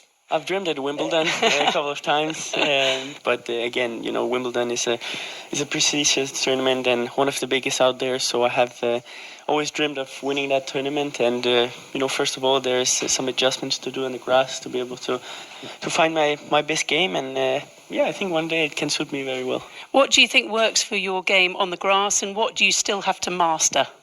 I think I would consider myself as a good mover, which is important on grass. I like to play aggressive, come forward to the net, which also in theory should be effective on grass. Just really to be I call it open-minded, to be happy and not too stressed when you play, because obviously I haven't had that many great experience yet on the grass, but you build those. You mentioned happy, and your mum says the most important thing for her is that you're happy. Yeah. What's the most important thing for you? It's very important to stay positive, and I think that's where, I play the best is when I'm positive and I enjoy what I'm doing, and that's where I find the best game, the most enthusiasm, and I'm happy right now. So I heard a great story the other day from Nick Monroe, a guy you played doubles with. He said that you played a 2-hour doubles match, which you won. Before that, you played a 3-hour singles match, which you'd lost. Then you asked him to go and practice, and he said, no, I'm tired. You went out for another 2 hours between 9 and 11, and he said the reason he knew that was because you walked past him in the hotel. So that day you'd played 5 hours of tennis, matches, plus 2 hours of practice. Where'd you find the energy? That's a good question. I think I'm the kind of person, if something goes wrong, I don't stop and think it's going to go well by itself. I work for it, and I think that's, if you want to get better at something in life, you got to work for it, and you got to put in the hours, and not just hours, but the right hours, the right amount of practice, work smart. Yeah, and I think that was in Australia, I guess that's where we played doubles in Adelaide, and Free live TV streaming sites. These live streaming sites are similar to torrent sites and free movie websites. They are constantly shut down and go offline. All websites listed in this article are available and currently functioning as of the writing of this article. These live TV streaming sites are also included in our best free IPTV guide. These sites are ranked according to the following criteria. 1. USTVGO. USTVGO is arguably the most popular live TV streaming site due to its simple interface, channel selection, categories, and much more. This site packs some of the most popular US television channels around, with over 90 free channels to choose from. This is also one of the much more critical. These live TV streaming sites are also included in our best free IPTV guide. These sites are ranked according to the following criteria. 1. USTVGO. USTVGO is free live TV streaming sites. These live streaming sites are similar to torrent sites and free movie websites. They are constantly shut down US television channels around, with over 90 These sites are ranked according to the following criteria. 1. USTVGO. USTVGO is arguably the most popular live TV streaming site due to its simple interface, channel selection, categories, and much more. This site packs some of the most popular US television channels around, with over 90 free channels to choose from. This is also one of the best sites listed for watching college football online. Check out our article below for more details on USTVGO and how to access this site on any device. 2. Pluto TV. Pluto TV has become one of the most popular live TV streaming websites used by millions of cord cutters across the world. Pluto TV provides hundreds of live channels along with thousands of on-demand TV series, movies, and more, all for free. Although this platform is ad-supported, there is still a solid library of US and UK, and the categories include news, as this has become a popular alternative to traditional cable. Most of the channels provided by 123 TV are from the US and UK, and the categories include You can also find Pluto TV within our list of best websites for watching TV shows online. In addition to its website, Pluto TV is also available for installation as an app on numerous devices. 3. 123 TV. 123 TV ranks high on our list of best live TV streaming sites, as this has become a popular alternative to traditional cable. Most of the channels provided by 123 TV are from the US and UK, and the categories include news, sports, entertainment, kids, latest streams, top streams, and more. Refer to our article for more information on channels, content, and how to access 123 TV on any device. 4. XUMO. XUMO is an all-in-one media platform that is both a live TV streaming website and an application. Although XUMO is ad-supported, you can stream hundreds of live channels for free with just one click and smooth playback. XUMO TV also provides thousands of titles for free: movies, TV series, documentaries, and more. For these reasons and more, you can also find XUMO within our list of best Fire Stick apps. View our guide below for more information on XUMO and how to install the application. 5. Stream2Watch. Although best known for its sports content, Stream2Watch is one of the most well-known sites for streaming live TV online. Stream2Watch provides thousands of live TV streams in sports categories such as boxing, hockey, basketball, football, soccer, tennis, golf, rugby, and many others. In addition to sports, Stream2Watch also contains popular entertainment channels from the US, UK, and Canada. Although the frequency of ads on this site can be a drawback, it's hard to ignore the popularity and quality links that Stream2Watch has to offer. See our guide below for more information on Stream2Watch, including the best alternatives. Onyx Play functions like most any other video sharing website. It offers up a huge swathe of animated content, organized and searchable based on a number of criteria like popularity, genre, and whether or not it's been dubbed. It differs from sites like Netflix or even TikTok in its approach in that Onyx Play does not host the majority of the videos it offers up, instead providing a directory of content that is hosted on other sites. This doesn't mean that selecting a stream will lead to a redirect. However, each of the videos on Onyx Play can be enjoyed then and there, embedded on the site itself. It is simply notable that the site isn't downloading illegal videos to list on its site, instead embedding links, usually more than one, in case issues arise through which users can enjoy their favorite anime content. Tech with Tech describes the site as the middleman that connects to the real video host. This approach allows the company to offer up a massive amount of anime, for free, without the constant distraction of ads, though ads are connected to its videos. It also sparks major concern in some of the site's users, who feel the whole process can't possibly be legal. If the content on Onyx Play is being hosted without permission, it not only introduces a host of potential legal issues primarily for the site, but occasionally for users, but also leeches income from the creators behind these beloved works. Fans of specific series and creators likely don't want to damage their income potential, even if the trade-off is convenient, free content. The potential for actual legal issues on the streamer's part is relatively slim, but that doesn't mean a person using an illegal site couldn't face fines or other legal pushback. It's difficult to tell if the anime on Onyx Play is legally sourced, particularly given the site's free status, but chances seem good that at least some of the content hosted on the site wasn't obtained with the permission of the creator. That being said, most users are unlikely to face any major consequences for using the site. The site itself could easily have its days numbered if it is truly using illegal methods to obtain its content, but the people that flock to the site to watch its anime shouldn't face many major hurdles, other than fines. Those fines could reach into the hundreds, however, so users considering Onyx Play should carefully consider before they start streaming. While browsing, the selection is entirely legal. Once you click play, you could be in trouble. Then there's the issue of malware or identity theft. Shady sites are known to be unsafe for your computer, downloading viruses and malware onto your device or leaching information.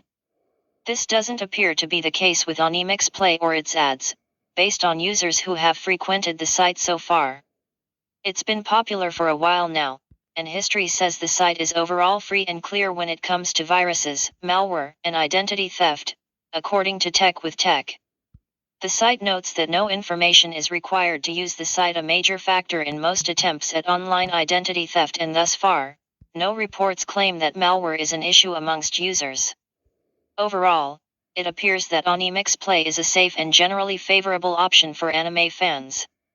Use of the site is unlikely to yield any returns for the creator.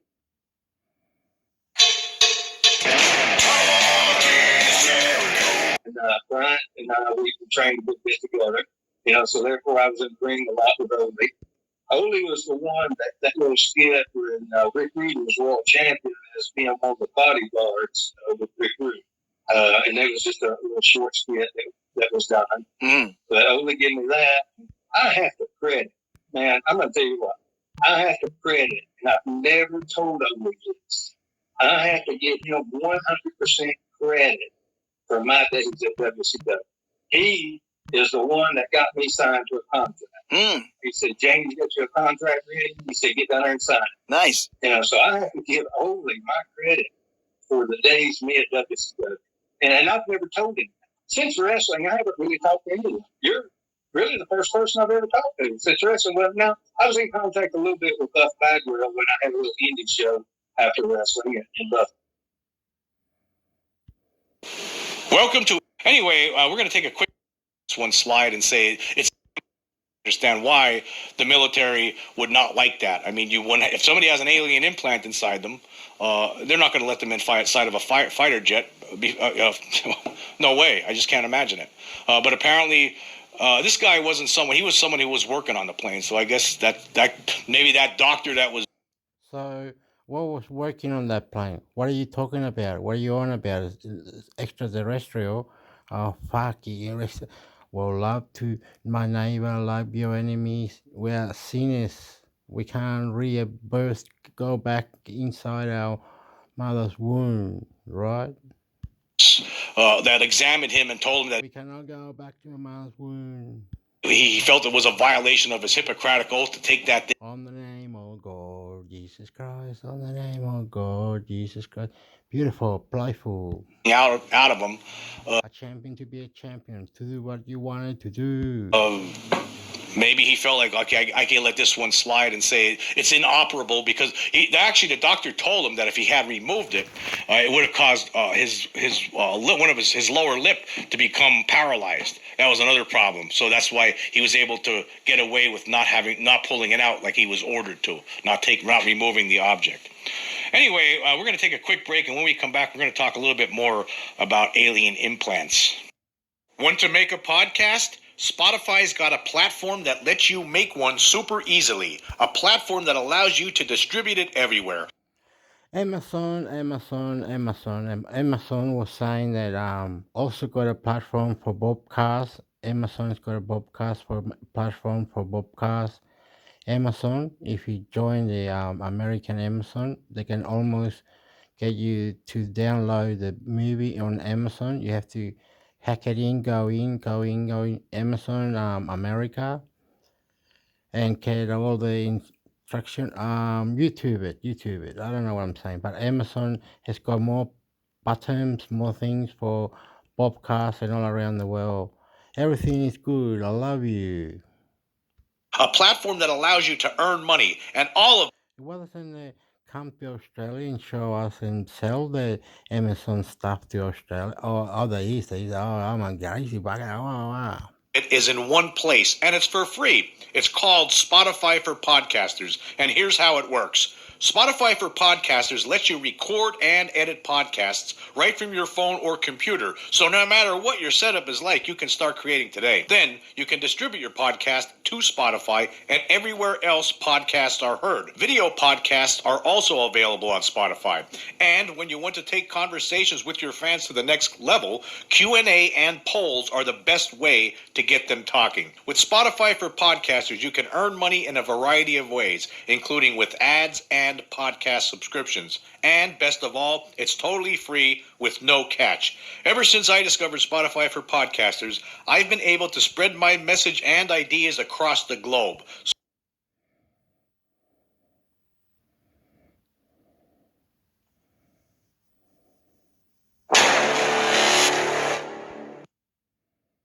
Whatever comes out of me, it just comes out. But for me, so I have what I call it solid ground.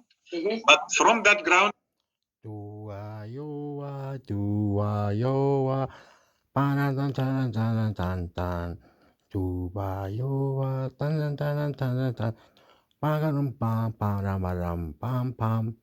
Manifesto el mundo amigo camino manifesto wale lesto entero ejercicio monumento sentimiento la familia como le va hugs in spirit. Pray to me, Hector, pray to me. Pray, crazy Santa Maria, muerto de Dios. I started to find what is approved, what is accepted, what is denied. En el mundo hablo como te hablo, yo soy hablando. What is logical, what is it's not. Okay.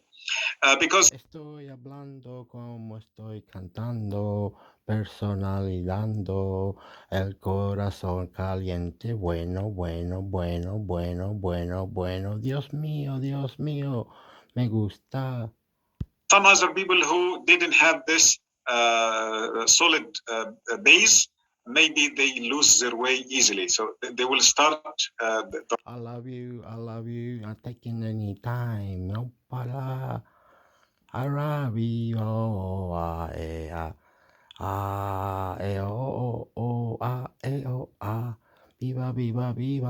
la. Inteligente, wow. Right path, but maybe in the midway they make a wrong turn or something. Okay, so about spirituality and about start. I love you. Boom, boom, boom, boom, boom, boom, boom, boom, boom, boom, boom, boom, boom.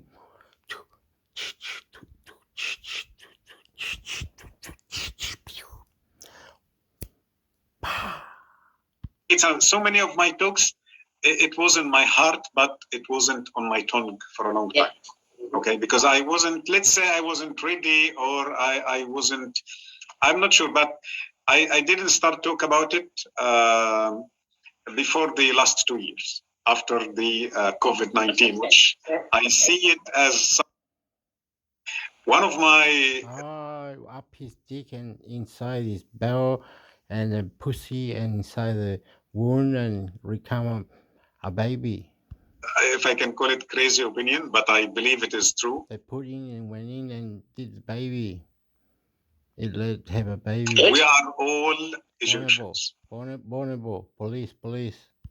Maybe not this Egypt we are talking about. Okay, it was another shape of ancient Egypt, maybe bigger ancient Egypt, maybe World record, boom, God Bible. global ancient Egypt. Boom, God Bible. Okay. Boom, God Bible. But in my beliefs, and this belief is not just ideas or so, there are some kind of evidences that one day all our Sex me crazy, I love you. ancestors used to live together in a place called Egypt. Egypt may be bigger if it is true. We are all Egyptians. Maybe not this Egypt we are talking about. Okay, it was another shape of ancient Egypt, maybe bigger ancient Egypt, maybe global ancient Egypt. Okay, but in my beliefs, and this belief is not just ideas or so, there are some kind of evidences that one day all our ancestors used to live together in a place called Egypt or Kemet. Okay, that is the ancient name. And later they started to, because of disasters, because of normal style of life changing. So a tribe left north and another tribe east, west. Okay, and then we have what we have nowadays, the continents and Africa, Europe. Okay, so we are already connected, but we don't know. We don't. Some people they know, or sometimes some people they feel it. And the levels are also different. Okay, so if you allow me to correct the question, how we activate this connection? Oh, I love that. I thank you for correcting me. Go on, go with it, Mohammed. Okay, so number one is to be close to them. Either take any chance to visit a museum, either in your homeland, or read about them. So the first step to get close or to know more about them. Okay, look, and I'm not saying read specific thing. No, read anything. So if you just know a name, that will be good. That will be a good step. If you know that there was a king called Akhenaten, later you will know more about Akhenaten. If you know that there is a king called Ramses, you will know more about Ramses. And when you know more about Ramses or Akhenaten, and then you will know more about the style of life, and then may you have a book about art or about architecture or about magic, and the knowledge will expand. Okay. Absolutely. When the knowledge will expand, you will find yourself reading some interesting facts, like the ancient Egyptian used to dress linen. Okay, so if you dress like them, or like, of course, maybe not the same costume, but the same material, and try to eat like them, try to do some kind of medical treatment like them. Okay, I can guarantee in a short time you will start feeling the connection. You know, Mohammed, I've got to come in here because you've just blown me away by saying that, because there's two things. You said I'm recorrecting your question, or I'm going to say it in a different way. It was a few, I don't know what year it was. I went to the British Museum in London for one thing, and I'd always loved Egyptology. I think Egypt, and I for the first time ever, the closest I've ever will get to Egypt was the Book of the Dead. Okay, and I was very spiritual, and what I heard people saying about the Book of the Dead, I was looking at the hieroglyphs as I paint them now, and I wasn't getting what I was hearing. Okay, and I remember you just reminded me, saying, I'm from Egypt, but I couldn't compute it. I could not compute it at all. My mind wouldn't allow it, but it was there. And I'm telling you, as soon as I got that close to something authentic, it was on loan to the British Museum when I went. Someone might know the year, I can't recall. I kept saying, I'm from Egypt. I come from Egypt. And then obviously it goes, you know, you have them moments. But when you said that, that activated something. And I remembered I saw the Book of the Dead in. Hey everyone, I'm Rima. Oh no, I did it again. I am so dirty bastard, dickhead Hector. If you listen to the other show, where is it now? Oh, can't go back to it, dickhead. Don't ever do that. Maybe you want to know the answer for the whole lot. Don't do that. I was into that. But I pressed the button and come. Alright, don't do that. You can do this, look Hector, put it down, right, whatever it is up there, and then wait, don't press it. And yeah, that might you could might do you it. could definitely see how letting the smoke sit on the stuff longer would definitely help. Yeah, all right. Bitters, it's got bourbon, it's got sake that I actually got from this really cool, whatever this kind of burned down until this, yeah, there you go. Yep, you see you've got some good smoke, so just leave it there for a minute. No, you can got a lot of smoke in there, just leave it for a minute. Okay. All right, I'm going to leave it for a minute. You do Why don't that. you tell us what you're having? Oh my God. So I actually forgot what it's called. It's smoking to the side of the mic, not. Alright, I put it on the one that was drinking alcohol now. Here we go. Silly, they're going to talk about something. Oh, whoa, yeah, la, la. Dun, dun, dun, dun, dun, dun, dun, dun, dun, dun, dun, dun, da, da, da, da, da, dun, dun, dun, dun, dun, dun, dun, dun, dun, da, da, da, da, da, da, dun, dun, dun, dun, dun, dun, da, dun, da, da, da, da, da, da, da, dee, dee, dee, dee, dee, dee, dee, dee. Now I just torched this thing? Yeah, but I'd move it a little bit further away from your mic than that. And here's Willow who wants to play catch, and I'm like, no, dude, there's going to be fire. But I have to tell you, my computer is resting on a cardboard box too, so I'm a little, look. Like, move it to. Chips, and just like a pinch, I'm putting the. I see a lot of smoker cardboard thing on it. boxes behind you. There are really tasty, so I thought I would challenge you to do the same. She writes, try smoking the IPA or one of your other favorite drinks. I think you may like the results. So, first of all, I have a 6-pack of Sky Kraken Hazy IPA in my fridge now, and I pulled one out. Whoops.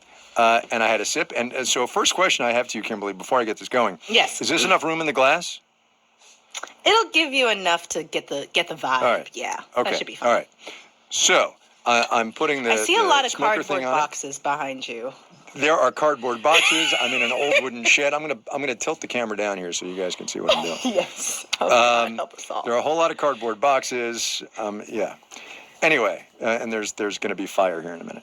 So here comes some wood chips, and just like a pinch or two. Is that what I'm guessing, Kimberly? Right? Yeah, like a pinch or two. That's a large. There's like a pinch, little. but- Oh yeah, Okay, well, that's then fine. I'll do Go one for it. small pinch. You want to like Am I all right?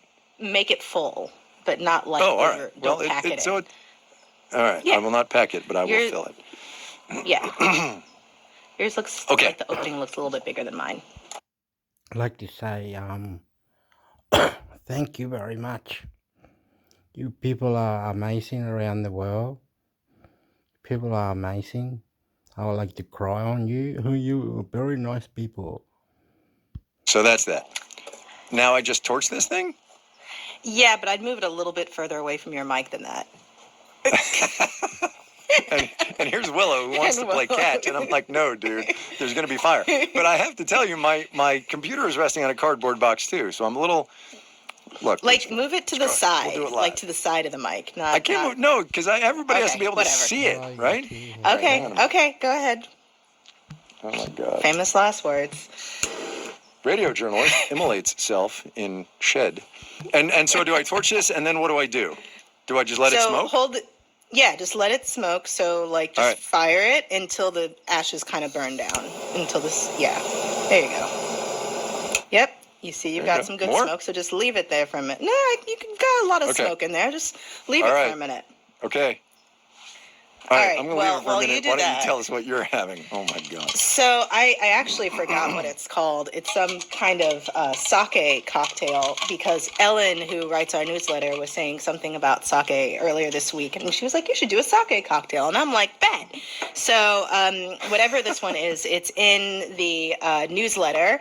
And it has many, many ingredients, which was a lot to do in like 5 minutes. So they're all in here. It's got Perfect. some cherry liqueur. It's got some vermouth. It's got bitter.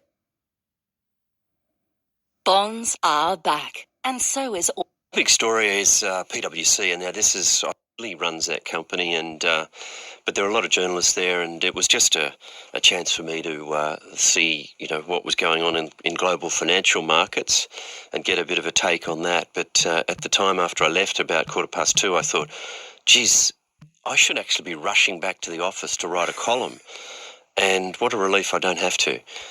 So I left that to you and Ant, and the paper looks good this morning too. Fantastic. Well, we're thrilled to have you back. Now, I know I've been wondering a bit about this, but our audience will be hanging on the update from the Chook Super Fund. We're at the end of the financial year. The big industry funds are starting to put their returns in. How has the Chook Super Fund travelled? Well, I'm really, really pleased to say that it's beaten your typical industry super fund. I think at this stage it'll probably be about 11 or 12% for the year, which is pretty good and much better than the minus 3.8 last year. So it's largely because of a turnaround in a lot of those US stocks and some fantastic performances by a couple of fund managers, Aorus International and Loftus Peak. So it's been one of those things where I didn't change much during the year, and it turns out that my settings, the diversification has worked. Has your investment style changed much, Tony, since you've sort of taken one step back from the sort of cut and thrust of the financial markets? Look, I'm getting to the point where I'm trying to find more and more private unlisted assets, and there are a few that. ABC News. Amber Jacobs with the top stories. It's a nervous wait for mortgage holders across the country, with the Reserve Bank meeting today to decide if interest rates should go up for the 13th time in just over a year. Many experts are predicting rates will lift again to 4.35%. The goal of raising rates is to dampen inflation, and ABS data shows inflation has peaked and the rate of price growth is declining. Foreign Minister Penny Wong has condemned ABC is Indonesian the 13th time in just over. It's a nervous wait for mortgage holders across the country, with the Reserve Bank meeting today to decide if interest rates should go up for the 13th time in just over a year. Many experts are predicting rates will lift again to 4.35%. The goal of raising rates is to dampen inflation, and ABS data shows inflation has peaked and the rate of price growth is declining. Foreign Minister Penny Wong has ABC News. Amber Jacobs with the top stories. The New South Wales Independent Commission Against Corruption has handed down its findings into former New South Wales Premier Gladys Berejiklian and former Liberal MP Daryl Maguire. It's made findings of corrupt conduct against two individuals, the former Premier Amber Jacobs with the top stories. The New South Wales Independent Commission Against Corruption has handed down its findings into former New South Wales Premier Gladys Berejiklian and former Liberal MP Daryl Maguire. It's made findings of corrupt conduct against two individuals, the former Premier and Mr Maguire. The report was delivered to Parliament at 9 a.m. this morning, almost 2 years after Ms Berejiklian resigned from the state's top job. Human remains are thought to have been recovered from the wreck of the Titan submersible, which imploded last week on a dive to the site of the Titanic. The US Coast Guard says they'll be transported to a port in the United States and formally analysed by medical professionals.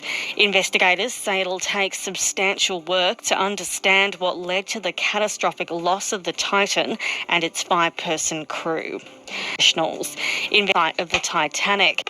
The report was delivered to Parliament at 9 a.m. this morning. Against Corruption has handed down its findings into former New South Wales Premier Gladys Berejiklian and former Liberal MP Daryl Maguire. It's made findings of corrupt conduct against two individuals, the former Premier and Mr Maguire. The report was delivered to Parliament at 9 a.m. this morning, almost 2 years after Ms Berejiklian resigned from the state's top job. Human remains are thought to have been recovered from the wreck of the Titan submersible, which imploded last week on a dive to the site of the Titanic. The US Coast Guard says they'll be transported to a port in the United States and formally analysed by medical professionals. ABC News. Tweet on with the top news. Indigenous Australians Minister Linda Burney has slammed the No campaign's tactics ahead of the Voice to Parliament referendum. Addressing the National Press Club in Canberra, Linda Burney says campaigners pushing for a no vote are using Trump-style politics. Opposition leader Peter Dutton has dismissed the criticism, describing Minister Burney as an elite. In her speech, Yeah, but you don't say the order of the army or the order of the general or whatever. Something like that was. Miss Burney outlines 4 key... And I heard it was wrong on the flower and all that. I mean, throwing the flower in the ocean or up in the birds or creating a free meal market. areas she wants the Voice to focus on: health, housing, employment and education. A climate change expert says temperature records will continue to be broken after the world recorded its hottest day yesterday. The average global temperature topped 17 degrees. Meanwhile, the Bureau of Temperature Records will Burney outlining Trump-style tactics ahead of... Tweet on with the top news. Indigenous Australians Minister Linda Burney has slammed the No campaign's tactics ahead of the Voice to Parliament referendum. And another thing, more the power that they got, say a politician or other or the groups or the name of the party or whatever, more power they got, more publicity. So good that fucking counts. Party counts. The National Press And we're drunk and we're feeling well, dilly. Club in Canberra, Linda Burney says campaigners pushing for a no vote are using Trump-style politics.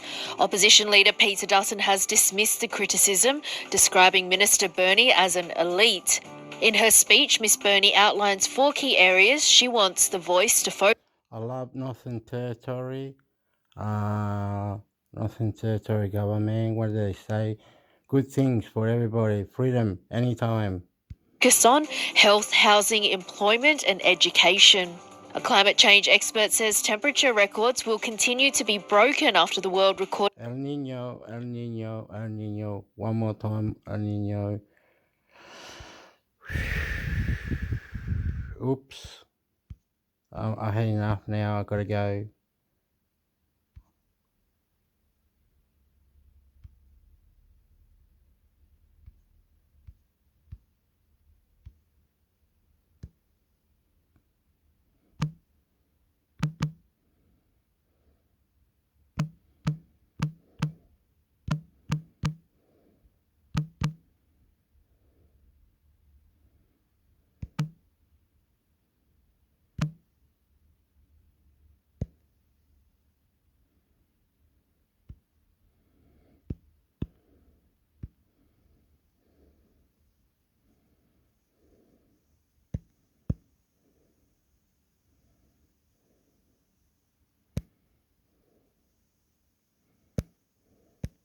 Oopala.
not coming up.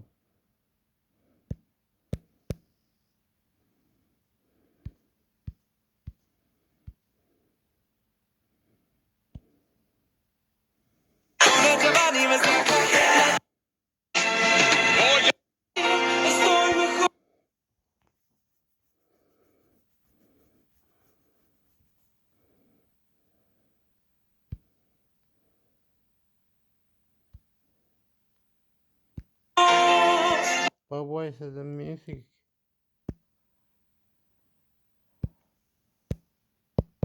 You mix it with the Spanish and the English, Hector. No, man. Program guide.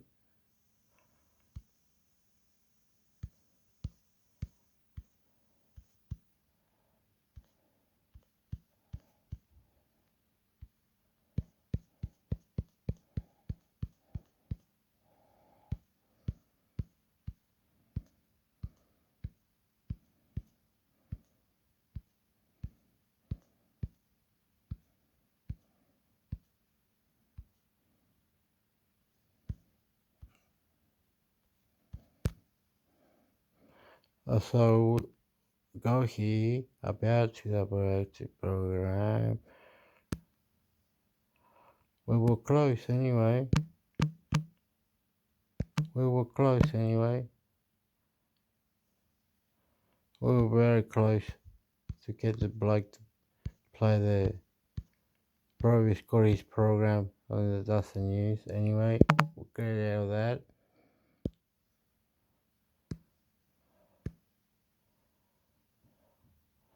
Open that, man.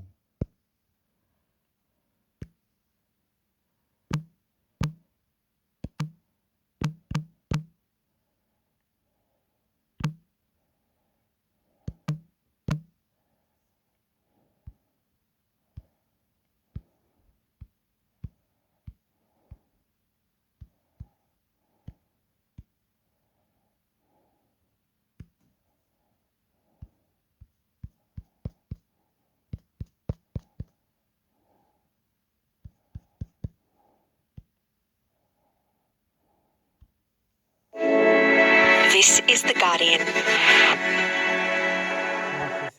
After falsely claiming the grandson of the land right activist President Ringaroos coaching Australian Indigenous boys of Parliament, they were not to the complaint has been accused of spending misinformation. Elsewhere, a concern have been raised for some community consortium of the boys lack Aboriginal representation in Indigenous Affairs. Soldier Lorena Alson in misinformation sounding boys and the Aboriginal people raising the alarm.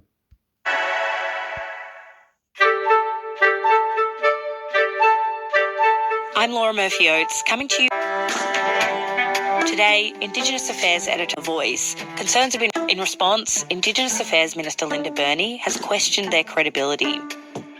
The Peak Group representing the No campaign, they have taken down the Aboriginal people have been used, getting up and speaking up for themselves. They're not allowing this misrepresentation to go unchecked. For far too long, Aboriginal people have been used, up and speaking up for themselves. They're not allowing this misrepresentation to go unchecked. For far too long, Aboriginal people have been used, misrepresented in the media themselves. They're not allowing this misrepresentation to make them understand what the Voice to Parliament is all about. But I think it's fantastic that Aboriginal people are getting up and speaking up for themselves. They're not allowing this misrepresentation to go unchecked. For far too long, Aboriginal people have been used, misrepresenting up for them going on. There's a lot of work being done to school people up to make them understand what the Voice to Parliament is all about. But I think it's fantastic that Aboriginal people are getting up and speaking up for themselves. They're not allowing this misrepresentation to go unchecked. For far too long, Aboriginal people have been used, misrepresented in the media. have their words and their images appropriated for the benefit of other people without their permission. And this is what's happening here again. The irony of it being about an Indigenous voice to Parliament makes this all the more shocking. You know, I think it's really encouraging that Aboriginal people aren't putting up with it. They're calling it out where they see it. But we shouldn't have to. You know, we should be able to have a civilised, fact-based conversation about something this important to the country without, you know, straying into lies and hyperbole and misinformation. I did it for the Aboriginal people who I know their pain and I know their heart and soul because I lived that kind of life and that life wasn't good. And that's why I did it, and there was no voice there that night, so it spoke my mind and people didn't like it. That's bad luck because, you know, people hate a black fella telling the truth with a bit of knowledge and education. Next, is misinformation already derailing the referendum?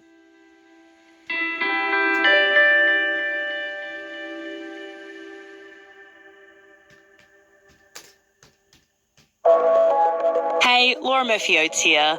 This month marks Guardian Australia's 10th anniversary, so we're putting on a special public event to celebrate. If you live in Sydney, come join us on Thursday, the 25th of May, to hear directly from Guardian Australia editors and journalists as they unpick the biggest moments of the past 10 years and let you in on what we have in store for the future. Tickets are selling fast, so search Guardian Birthday and Seymour Centre on Google or find us on the Seymour Centre website. You can also watch the live stream of the event at Guardian Australia's YouTube page. See you there.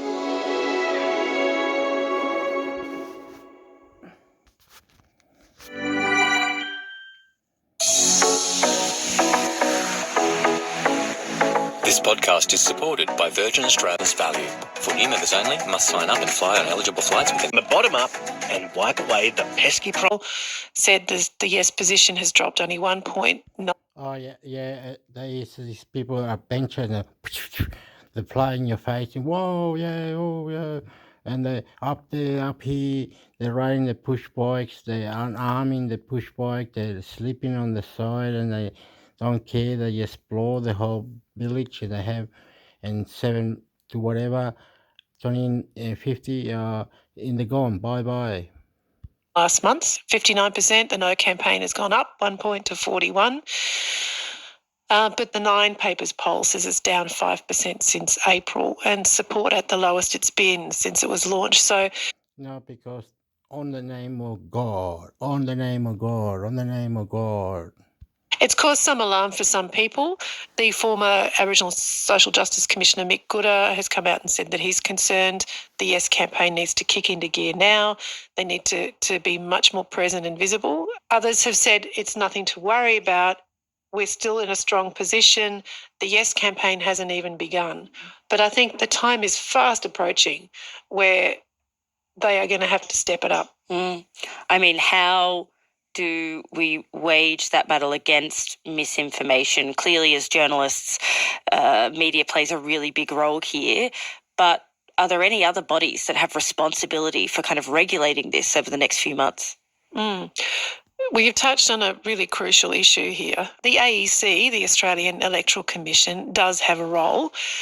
It's launched a public education campaign to improve people's understanding of the Constitution and the process of a referendum. And it has a disinformation register on its website where it addresses some of the key misunderstandings about the process of a referendum.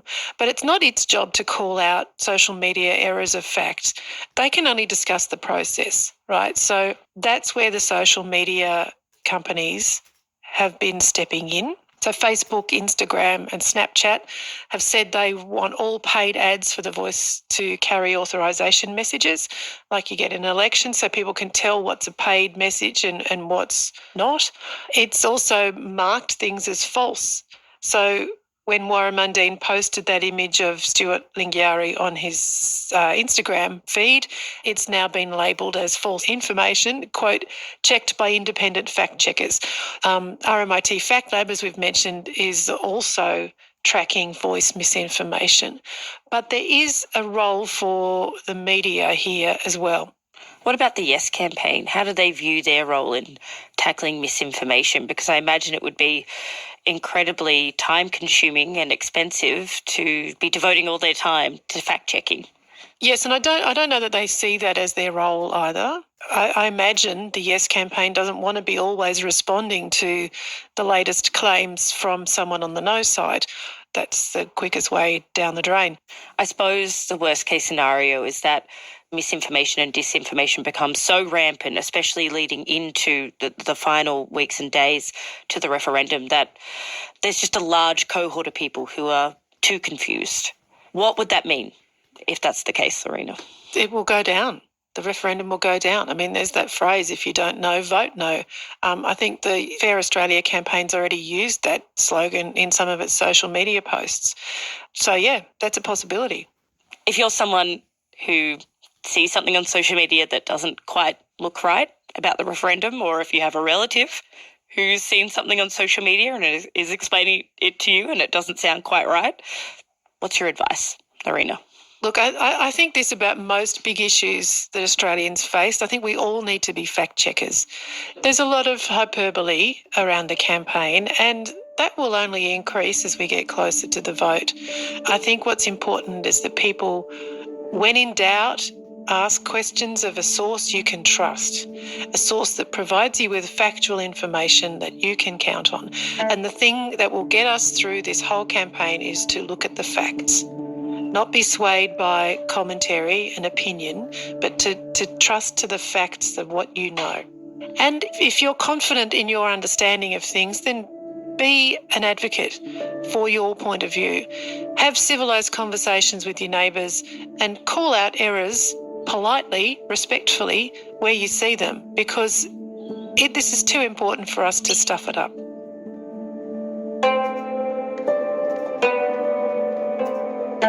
That was Lorena Allam, Indigenous Affairs Editor at Guardian Australia.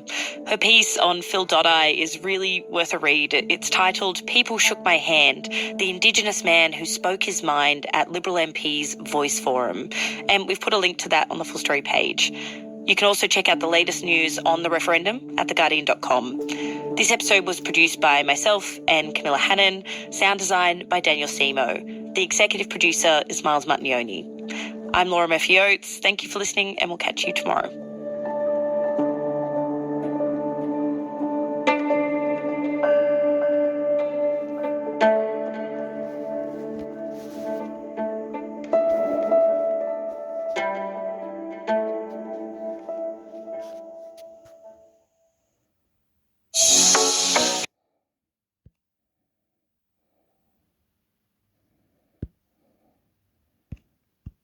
I like that.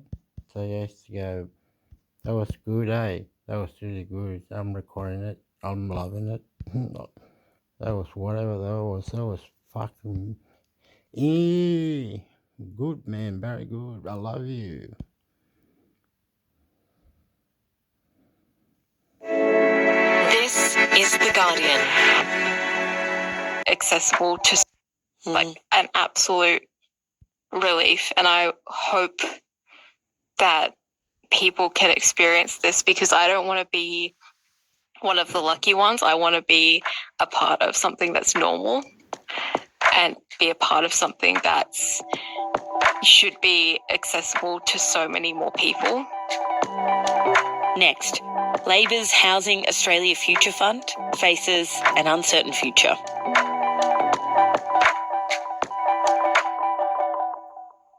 Hey, Laura Murphy-Oates here with a quick note about The Guardian. As you're probably aware, Guardian Australia's journalism is editorially independent, meaning we set our own agenda.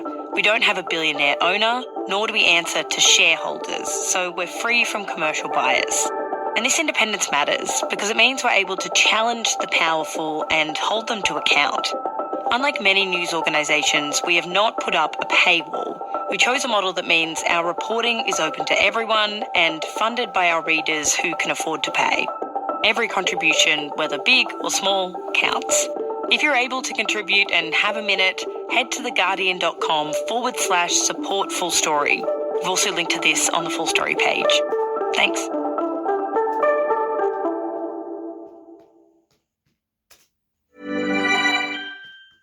Ah, the busy car park. Lap 3. Driver's patience waning. Oh, these parking space lights never... Impatient Nana reversing. Damage to front bumper. Imminent.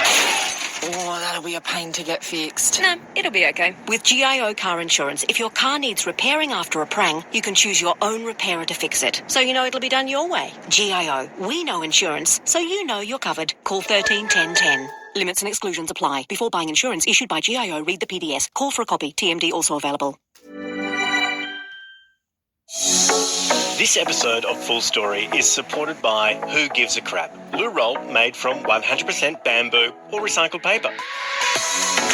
Did you know that over 1 million trees are cut down each day to produce toilet paper globally? Join me, Dan Illich, for a deep dive into how we can drive change from the bottom up and wipe away the pesky problem of toilet paper troubles. Listen to the series now. Search for Changing the Bog Standard on The Guardian or wherever you get your podcasts. Paul, in lieu of blanket rent freezes, some states like Victoria are getting creative. As we heard from Julia, they've launched the Affordable Housing Rental Scheme, where middle to low income families can rent affordable homes from the state government. But what is the federal government doing right now to change rental affordability? In the budget, the government raised the maximum rate of Commonwealth rent assistance by 15%, which is the biggest in 30 years. They estimate that will benefit 1.1 million households on government payments. But, the Greens have said that's too little. It's, a few dollars a day for those people. There's also another scheme, the National Rental Affordability Scheme. This year, 32,000 renters who benefited from that scheme are at risk as the 10-year life of the program expires. Part of the Greens' ask is something you could do in the interim is to roll over that program. But everyone knows it's about supply, so the government is pointing not just to the Housing Australia Future Fund bill, but other things, the National Housing Infrastructure Facility, the National Housing Accord, which has $350 million for 10,000 new affordable rental homes. So, Paul, as we've discussed, the federal government's solution to this housing shortfall is primarily the $10 billion Housing Australia Future Fund. How far will this go to addressing the issue of supply? Well, the $10 billion Housing Australia Future Fund is intended to pay out at least $500 million a year to help build 30,000 social and affordable homes in its first 5 years. We've done analysis and independent housing bodies have done analysis that suggests that that is a drop in the ocean. And we know Australia is facing a potential shortfall of more than 100,000 homes in the next 5 years. This fund has won support from state and territory housing ministers, the Jackie Lambie Network and Senator David Pocock. But the Greens are holding firm. Other than rent freezes, what are they demanding in return for their support for this bill? They have issues in terms of the amount of money the fund will spend on housing each year and the model on the way that it's paid out.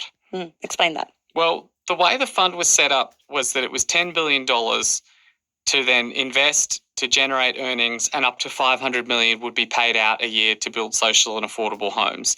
Now, the government said this is safe as houses because future funds have generated very generous returns, in the order of 9%, over a long period of time, and that's going to be more than enough for that $500 million, so don't you worry about it. The Greens pointed back to, one particularly bad year to say, look, it lost money in this year, and because it lost money, it might mean in the first year that it doesn't pay out anything at all, and that's a really big problem, and it's akin to gambling. So eventually what the government has done to overcome that objection is to say, well, we'll guarantee that it will be $500 million paid out every year, and there's also a power to increase that amount, and at a certain point in 2029, it will go up automatically with inflation. Right. So, Paul, the Greens were worried it was essentially gambling in that there was no guaranteed money that the fund would pay out in housing each year. The government came back and said, okay, we'll definitely spend $500 million each year on housing from this fund. And then over the weekend, they made one more big concession. Can you tell me about that? Over the weekend, the government announced they would give $2 billion to the state and territory governments within weeks for a social housing accelerator fund, which Prime Minister Anthony Albanese said was real money right now. Tell me about this fund and what you thought when you saw it. Well, I thought this was big. This is what the Greens have been asking for. They wanted direct funding, not just this investment model, and they wanted it immediately. And this ticked both those boxes. But the interesting thing was that it was something that the Prime Minister announced at the Victorian Labor Conference. It wasn't something that had been a negotiated outcome where the Greens had told the government that this would be sufficient to win their support for the bill.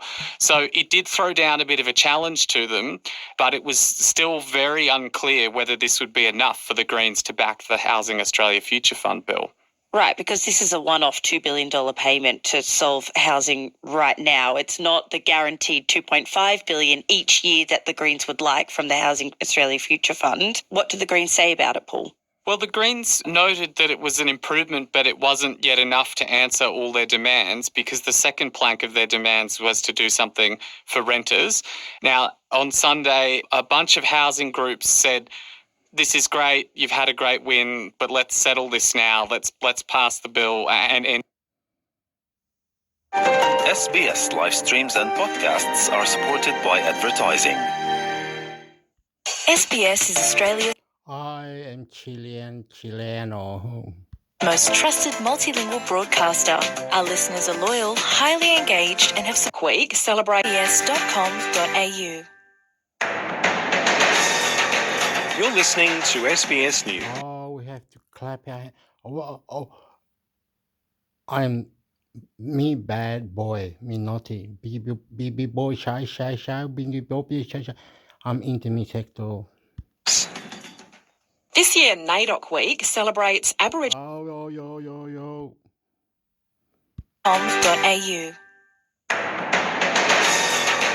You're listening to SBS News.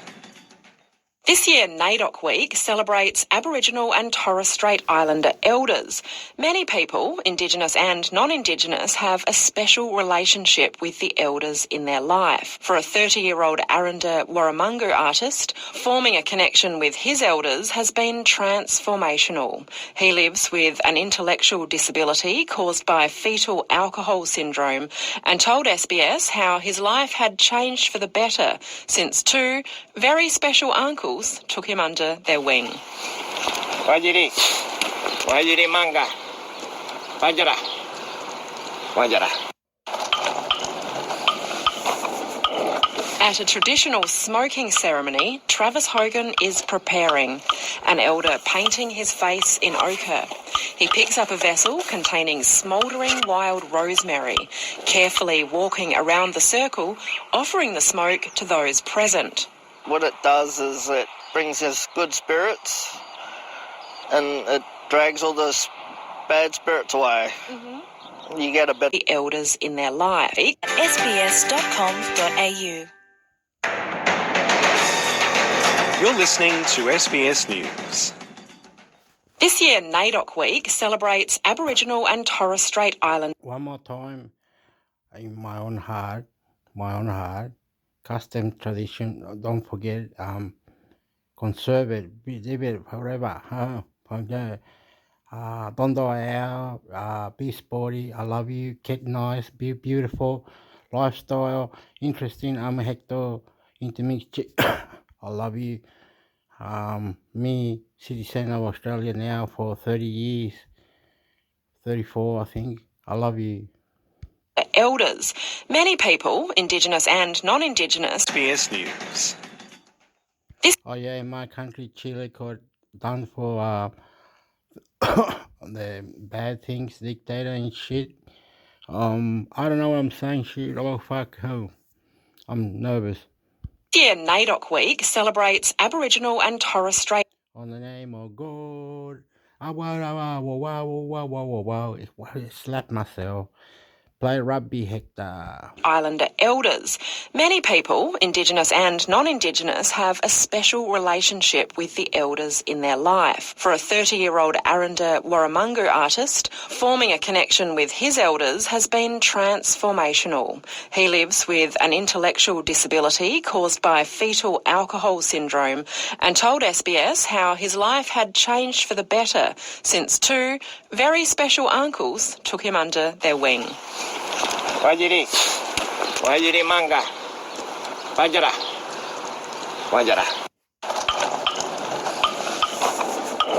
At a traditional smoking ceremony, Travis Hogan is preparing, an elder painting his face in ochre. He picks up a vessel containing smouldering wild rosemary, carefully walking around the circle, offering the smoke to those present. What it does is it brings us good spirits and it drags all those bad spirits away. You get a better night's sleep and you wake up in the morning and you feel all right. Travis Hogan was born with fetal alcohol syndrome from exposure to alcohol in the womb. The condition damaged the frontal lobes of his brain. It makes focusing, processing information and regulating his emotions a challenge.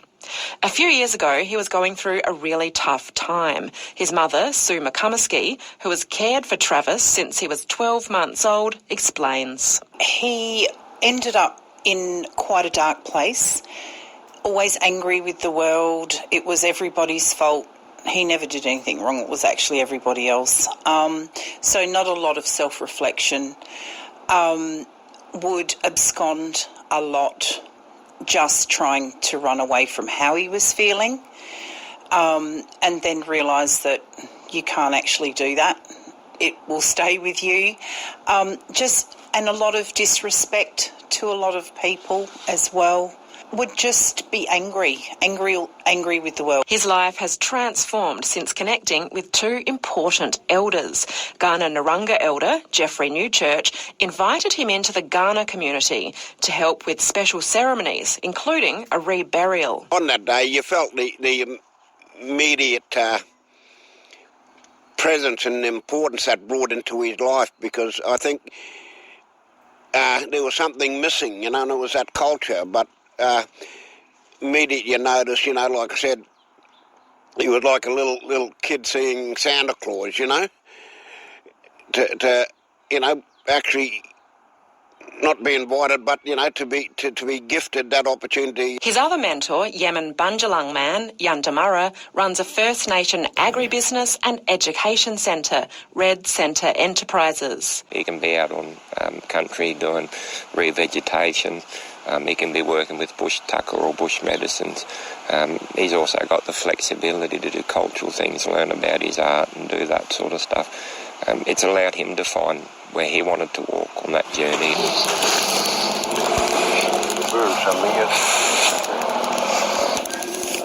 Today, the two elders are showing Travis how to create what's called a cool burn to regenerate a native peppermint bush. They teach me everything, like plants to animals, like even out going out bush. Travis now works at Red Centre Enterprises full-time with the support of NDIS worker Andrea Shevlin. It was Miss Shevlin who first connected Travis with Yandamara, and she noticed immediate changes. That smile came back, and it had been gone for quite a while. So to see that and just watch someone start to flourish, to grow, to learn and start achieving and actually be thinking about their future and what it is that they might like to do, and really importantly having that cultural connection. That was something really important for him. Probably in the beginning he didn't realise how important, but he does now. And he longs for that, so it's good. And if you look at the flowers... Why do the blueberries love these things? It must be the purple and the sweetness in them. Look at the little flower on there, how cute. Red Centre Enterprises is regenerating land, growing bush medicines and creating pathways for Aboriginal communities around Australia to sell bush foods commercially. Here they're growing a commercial crop of native basil. What did you use for that one? Yeah, if you get bitten by something, like aloe vera. Aloe vera? Yes, you get bitten, you can put it on your skin like that. Ah. If you've got a bite or something, you just rub it on your skin. It's like aloe vera. It's blackfly aloe vera. Travis says he's become a different guy since he connected with this country. I feel more released, I feel more relaxed. I'm learning a lot out here. Connecting with the land and bush plants also reignited his passion for painting. I just love doing art. I didn't know I had art as a passion, but since I was a kid, I didn't know that I had talent since I was a kid until now. A fledgling First Nation artist who now has his own range of cards, he was recently artist in residence at the Adelaide Airport. His mother says his goal is to share his story to inspire young people struggling in his hometown, Alice Springs. And he just wants to show them that, look, you don't have to do those things. I was one of those kids, and look what I can do. So if I can do it, then you can too. Yandamara says it's been wonderful to watch him grow. What's inspired me is now he wants to go back and inspire younger children, younger generations that are not walking what we call a good path, getting into a bit of mischief, or encouraging them to find a purpose. It was funny because he found art as a purpose, as a way to connect his stories and his culture, the country that we walk on. And I think in his own ways he's trying to explain that to the next generation, that there's opportunity there and we have to be brave enough to walk forward. For a young fellow with a lot of challenges, it's impressed me to see him stand tall in his culture and take on opportunities that we could have only ever dreamed about when we were growing up, and take them on and actually shine, and put a position there for the rest of our communities to be a part of, which is really wonderful. Peter Doherty, SBS News.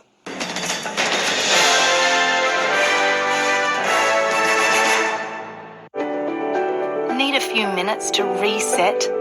Great Minds is a podcast from SBS that guides you through different meditation styles from around the world. Listen wherever you get your podcasts.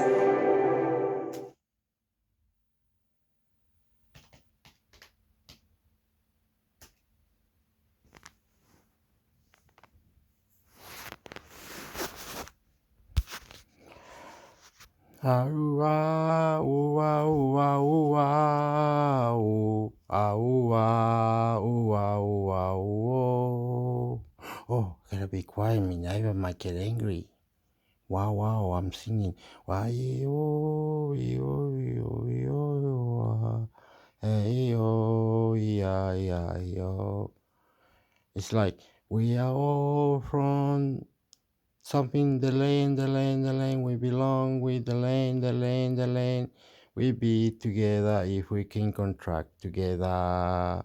You are good. That's what was happening. I was loving to you, and I was loving, and I was splash, fun play. I'm into Mix Extra YouTube channel, splash, a sport. Como é que é? Sporty.